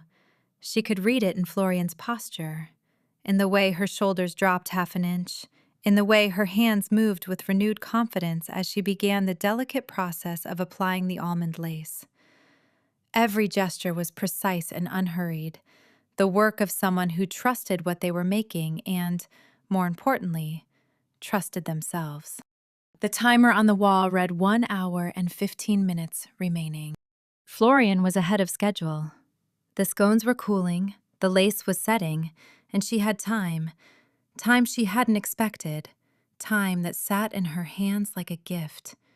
She used it to plate, to arrange, to turn 12 Florentine scones into something that looked less like a competition entry and more like a small work of art. Then, during the lull, after the plating was arranged but before the judges began their rounds, Florian looked up. Not at the crowd, not at the judges, not at Victor Ashby and his intimidating spun sugar. At Griffin. Across the crowded, flower-hazed, noise-filled hall, Florian Fields looked directly at Griffin O'Malley with an expression that was completely unguarded, vulnerable and scared and defiant and hopeful, and something else, something that made Griffin's breath stop. Then Florian untied her apron. She set it on the counter. She stepped away from her station, and she walked through the hall, past the judges' table, past the Finch sisters, past 300 spectators who were all suddenly very quiet, and stopped in front of Griffin's seat. "I need to tell you something," Florian said. Griffin stood up. Her heart was doing something dangerous. "Now?"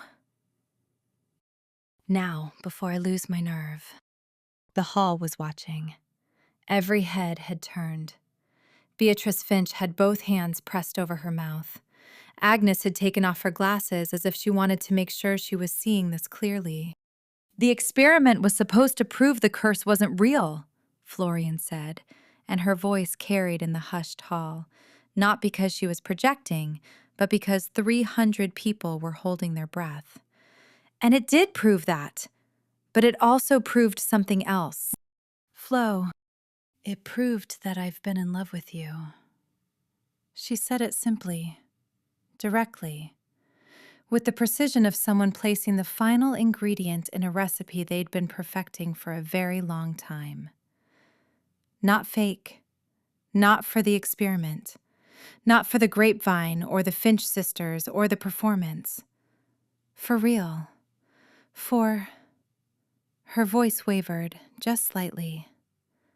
For a lot longer than I was willing to admit. The silence in Hearthglen Hall was the loudest silence Griffin had ever heard.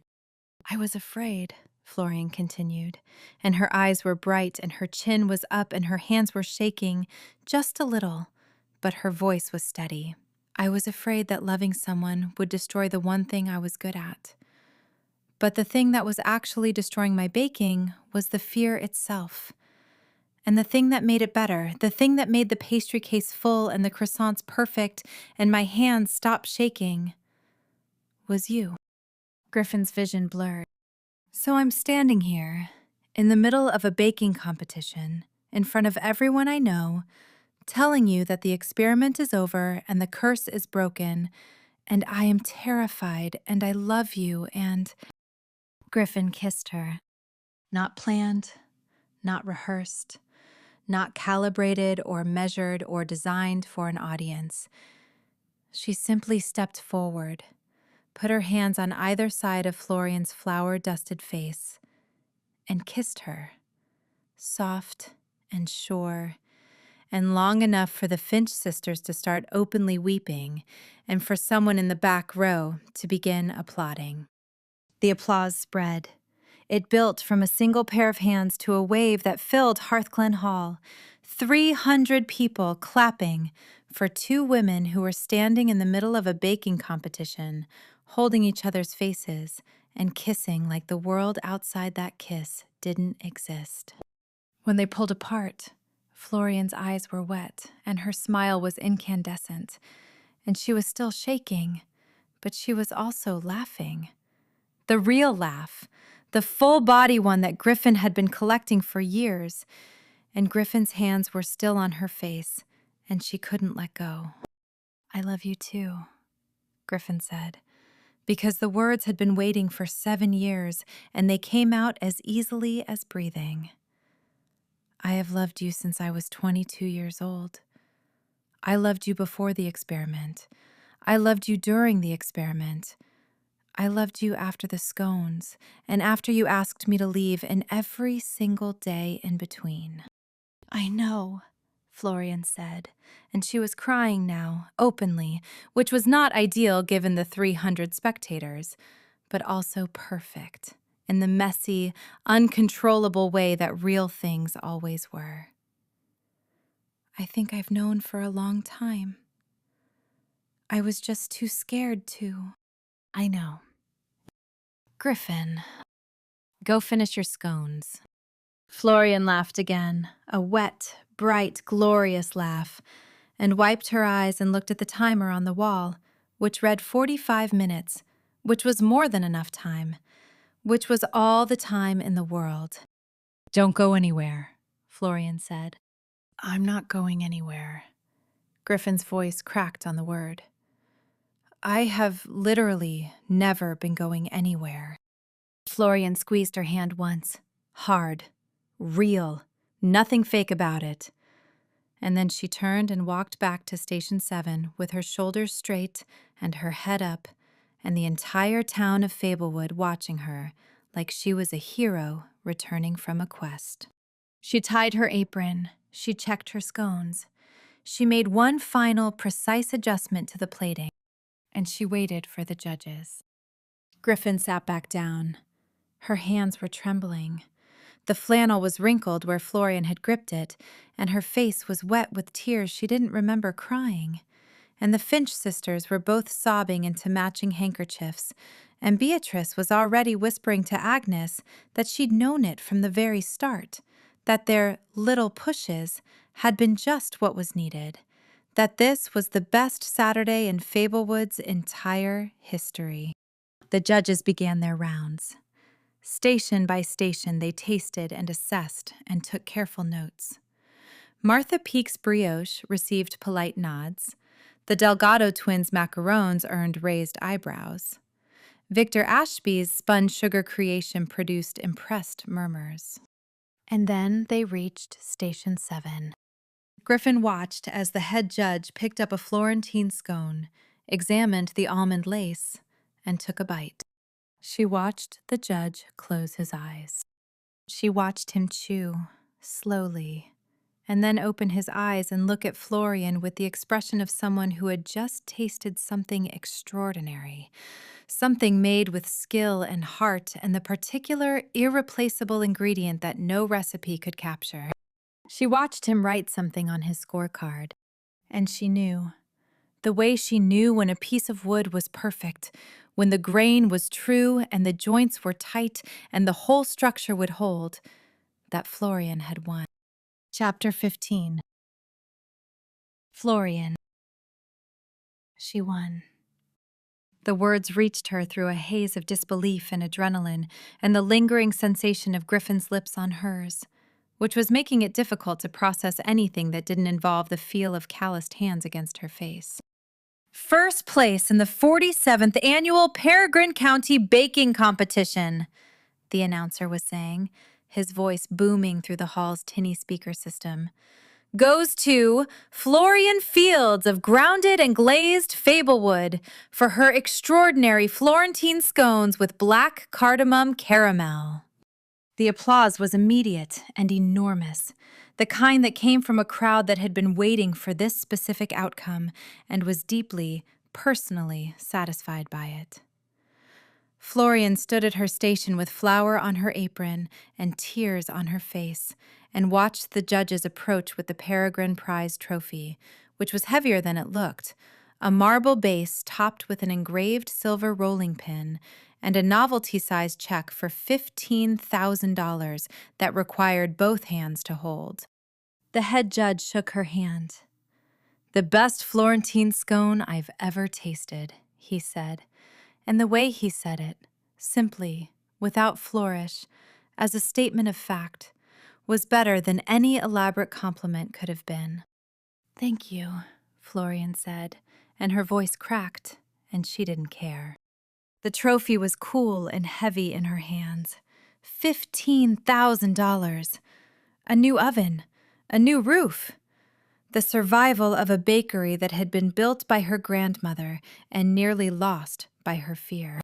She held the trophy up and looked for Griffin. She was there. Third row, aisle seat, standing now, clapping with everyone else but also crying. Quietly, privately, in the way Griffin did everything emotional, as if she could contain the full force of what she felt by keeping the surface calm. But her eyes gave her away, honey dark and bright with tears, and fixed on Florian with an expression that was 7 years in the making. Florian walked to her. Through the crowd, past the judges, past Victor Ashby, who was clapping with the gracious disappointment of someone who had lost to something genuinely better. Past the Finch sisters, who were beyond speech, clutching each other in their handkerchiefs and producing small, rapturous sounds that conveyed more than words ever could. She stopped in front of Griffin and held up the trophy. "We did it," Florian said. "You did it." "We."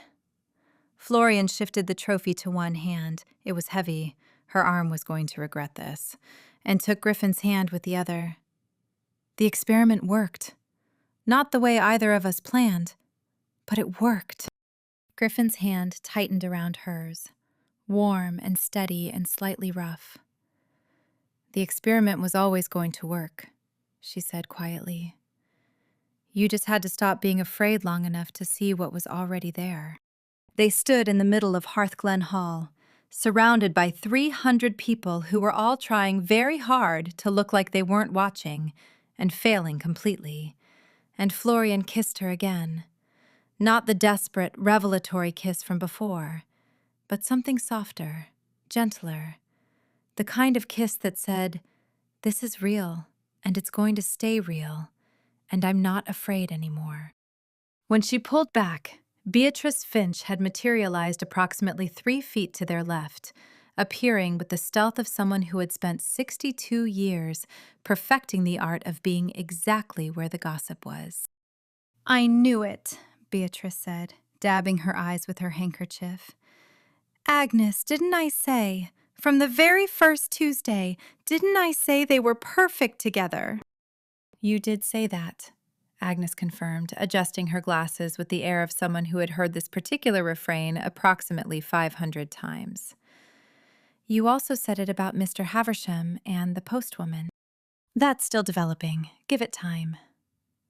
Beatrice beamed at them both, her bird-bright eyes shining. "Our little pushes. That's all it took. Just a few little pushes in the right direction." "Your pushes were very helpful, Beatrice," Griffin said, and there was nothing sarcastic in her voice. "Really?" Beatrice made a sound that was somewhere between a laugh and a sob, and pulled them both into a hug that smelled like lavender perfume and chamomile tea, and Agnes joined in after a moment of dignified hesitation. And Florian found herself standing in the middle of a 4-person embrace that somehow contained everything she'd been afraid of losing, and everything she'd been afraid to want. The rest of the afternoon passed in a blur of congratulations, photographs, and increasingly creative theories from the townspeople about how long Florian and Griffin had really been together. Mrs. Patterson claimed she'd noticed a look between them at the harvest stroll. Tom Gallagher said his wife had predicted it months ago. Mr. Haversham said nothing because Mr. Haversham was doing his crossword in a folding chair by the exit and appeared completely unaware that anything had happened at all. Florian held the trophy in one hand and Griffin's hand in the other, and she answered questions and accepted compliments and ate someone else's competition entry, a very good lemon meringue from the Delgado twins. And through all of it, the thing she felt most strongly was not triumph or relief or vindication. It was gratitude.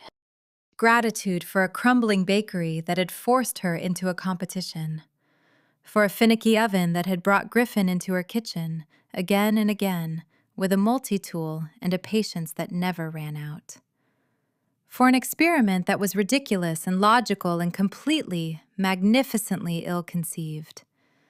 For a bag of flour that had fallen at exactly the right moment. For a mentor in a periwinkle cottage who had told her the truth when she needed it most. And for Griffin. For 7 years of steady, undemanding, unflinching love that had been hiding in plain sight, in fixed ovens and shelf brackets, and the quiet, daily presence of someone who showed up every morning at 7:15 and never asked for anything except a coffee, black, 2 sugars. They walked home together when the hall finally emptied. Down Lanternwick Lane, under lampposts that cast their gold candle glow across the cobblestones, past the shops that were closing for the evening, past Candle End Park where the last of the harvest stroll lanterns were still hanging in the maples. Their hands were intertwined. Not for the grapevine, not for the Finch sisters, not for any audience at all. Just because. "So," Griffin said as they reached the split in the lane.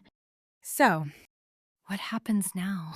Florian looked at the woman beside her, tall and lean and slightly disheveled, denim jacket over the clean flannel, honey eyes warm in the lamplight, the scar through her eyebrow a small, familiar landmark on a face Florian had been looking at for 17 years without really seeing it. "Now," Florian said, "you come inside. I'll make coffee. We'll sit in the bakery after hours the way we always do. Except this time I'm going to hold your hand, because I want to. And you're going to stop pretending you don't want me to." Griffin's mouth curved. The real smile. The full one. "I was never very good at pretending." "You were terrible at it. I was just too scared to notice." They turned left together. Toward the bakery. Toward the warm kitchen with its flour-dusted counters and its patched oven and its mismatched mugs and all the evidence of a life that was, finally, undeniably, no longer being lived alone. The bell chimed as they pushed through the door, half rattle, half chime. It sounded, Florian thought, like a beginning. Chapter 16. Griffin. 3 months later, the bakery had a new oven. It was a beautiful thing. Commercial-grade, stainless steel, with even heat distribution and digital controls, and the kind of reliability that meant Florian would never again have to compensate for a temperamental beast that lied about its own temperature. Griffin had helped install it on a Tuesday morning, while Florian hovered behind her, offering unsolicited advice about alignment and ventilation that Griffin absorbed with the patient indulgence of someone who knew the hovering was really just Florian's way of being involved. The roof was fixed, too. No more buckets in the pantry, no more brown spots on the ceiling, no more anxious glances upward during rainstorms. The walk-in had a new compressor. The flickering lights had been rewired, and the pastry case, the one that had served as a daily barometer of Florian's emotional state for 5 years, was full. Every morning, without exception. The cardamom buns were back to causing near riots. The Florentine scones had been added to the permanent menu, and customers came from as far as Cedar Falls to try them, because word had spread the way word always spread in Peregrine County, through gossip and genuine enthusiasm, and the particular power of a baked good that made people close their eyes on the first bite. Grounded and Glazed was thriving, and Griffin was about to do the most terrifying thing she'd ever done, which was saying something, given that she'd recently held hands with her best friend in front of the entire town and proposed a fake dating experiment that had accidentally resulted in the love of her life. She stood in the apartment above the bakery, their apartment now, because she'd been spending so many nights there that Florian had eventually said, "Just bring your clothes over, you're paying rent in flannel at this point," and looked at the alcove by the window. The baking magazines were gone. The spider plant had been moved to a sunnier spot, where it was, against all odds, thriving. The alcove was empty. She went downstairs, out the back door, and crossed to her truck, where the bookshelf was wrapped in a moving blanket and secured with straps she'd tied and retied 4 times, because if the bookshelf was damaged in transport after 7 years of work, she would simply cease to exist. "Need help?" Florian appeared in the doorway, wearing the olive green apron and holding a mug of coffee. Her hair was in its usual dark curl rebellion, her cheek had the standard flower smudge, and she was looking at Griffin with a particular expression that meant she knew something was up, but was willing to let it unfold. "Nope, stay there." "You're being mysterious." "I'm carrying furniture. That's the opposite of mysterious." Griffin unwrapped the bookshelf in the truck bed, checked it one final time, every surface, every joint, every carved detail, and then lifted it carefully, balancing the weight against her hip the way she'd learned to carry finished pieces. Cherry wood was heavy, beautiful, but heavy, like most things worth having. She carried it through the back door, up the narrow stairs, and into the apartment, while Florian followed, making small, questioning sounds that Griffin ignored with the focus of a woman on a mission. She set the bookshelf in the alcove. It fit perfectly. She'd measured the space 2 years ago, had come up to the apartment on the pretense of checking a light fixture and measured the alcove with a tape measure she'd hidden in her jacket pocket, and the bookshelf slid into place like it had been waiting for this exact spot its entire life. Cherry wood, warm and red-toned in the morning light, sanded until it felt like silk. And along the trim, the carved details she'd spent 2 years perfecting. Tiny croissants along the top molding, coffee beans trailing down the sides, the delicate swirl of meringue at the crown of each shelf bracket. And in one corner, barely visible unless you knew to look, a milkshake glass with 2 straws. Florian had gone very still. She was standing in the doorway of the apartment, coffee forgotten in her hand, staring at the bookshelf with the expression of someone who has just been shown something they didn't know existed, but immediately recognized as theirs. "Griffin," she said, and the word was barely a whisper. "I've been building it for 2 years," Griffin said. She shoved her hands in her pockets because they were shaking, which was ridiculous. She'd confessed her love in front of 300 people. She could handle a piece of furniture. "It was supposed to be, I don't know, a gift. Something that showed you what I—" She stopped, tried again. "I kept adding details. Every time you did something that made me love you more, I'd carve something new into the wood.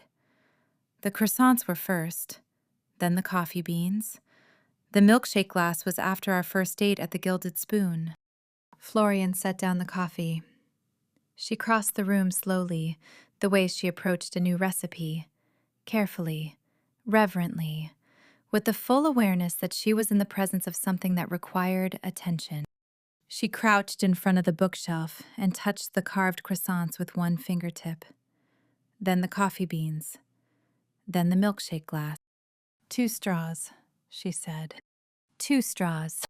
She ran her hand along the front molding, feeling the smoothness of the cherry wood, and then her fingers found the word. The one Griffin had carved at midnight, 5 days before the competition, when everything had felt impossible and the only thing she could do was put the truth into wood. Always. Florian traced each letter. Her hand was trembling, not with anxiety, not with fear, but with the particular tremor that comes from feeling something too large for the body to contain. "You carved this while I was pushing you away," she said. "Yes." "While I was telling you the experiment was over and the curse was real and I needed to be alone." "Yes." "And you came home and carved 'always' into a bookshelf you thought you might never give me." Griffin didn't trust her voice. She nodded. Florian stood up. She turned to face Griffin, and her eyes were wet, and the flower was on her cheek, and she was the most beautiful thing Griffin had ever seen. More beautiful than cherry wood in morning light. More beautiful than a perfectly fitted joint. More beautiful than anything she could build with her hands. "You absolute idiot," Florian said, with so much tenderness that the words sounded like poetry. "You beautiful, patient, flannel-wearing idiot. You built me a love letter out of wood and you weren't even going to tell me?" "I was going to tell you." "When?" "When you were ready to hear it." "I'm hearing it now." Florian stepped forward and put her hands on either side of Griffin's face, flour-dusted fingers against Griffin's jaw. The particular gentle pressure of someone who understood that the things worth having were also the things most easily broken. "And it's the most incredible thing anyone has ever given me. It's a bookshelf." "It's not a bookshelf, and you know it." Griffin knew it. Florian kissed her. Soft and sweet, and tasting of coffee and the particular warmth that was simply, irrevocably Florian. Cinnamon and flour and the faintest sweetness of someone who had spent the morning making things that would make other people happy. When they pulled apart, they stayed close, forehead to forehead, Griffin's hands on Florian's waist, Florian's hands still on Griffin's face. "I love you," Florian said. "I know. I'm going to put every baking book I own on that shelf. That's what it's for. And I'm going to look at it every morning and remember that someone loved me enough to carve croissants into cherry wood for 2 years while I was too scared to notice. That's also what it's for." Florian laughed. The real laugh. The full one. The one that made her whole body participate and her curls shake and her eyes crinkle shut. And Griffin held her and let the sound fill the small apartment above the bakery that smelled like butter and coffee and the particular irreplaceable warmth of home. Below them, the bakery hummed. The new oven was warming up. Margaret was pulling the first espresso shots, and in the front corner booth, the Finch sisters were settling in with their chamomile and their scones, sharp-eyed and satisfied, ready for another morning of observations and conclusions and the gentle, relentless work of loving the people around them. Beatrice looked up at the ceiling, where the old brown water stains had been replaced by fresh white paint, and said to Agnes, "Do you hear that?" Agnes tilted her head. "Hear what?" "Laughter." They both smiled. "About time," Agnes said. Upstairs, Griffin pulled back just enough to look at Florian. Really look at her. The way she'd been looking at her for 17 years. Except now she didn't have to pretend she wasn't. Dark curls, hazel eyes, flower on the right cheek. "Hey," Griffin said. "Hey, the bookshelf looks good." "The bookshelf looks perfect." Florian kissed her once more, quick, warm, a punctuation mark, and then she pulled away and tied her apron and headed for the stairs with the purposeful energy of someone who had a bakery to run and a life to live and a heart that was, finally, thoroughly, magnificently uncursed. "Coming," she called from the stairwell. Griffin looked at the bookshelf. Cherry wood in the morning light, croissants and coffee beans and the milkshake glass with 2 straws and a word that meant exactly what it said. Always. She followed Florian downstairs. The bell chimed as the first customers of the morning began to arrive. The pastry case was full, the oven was steady, and the apartment above the bakery had a new bookshelf in its alcove, built from cherry wood and 7 years of love, waiting to be filled with recipes and stories and all the other things that happen when someone stops being afraid and starts being happy. The baker's curse was broken. It had never been real. But this was. Thank you so much for listening. Please subscribe, leave a comment, and review.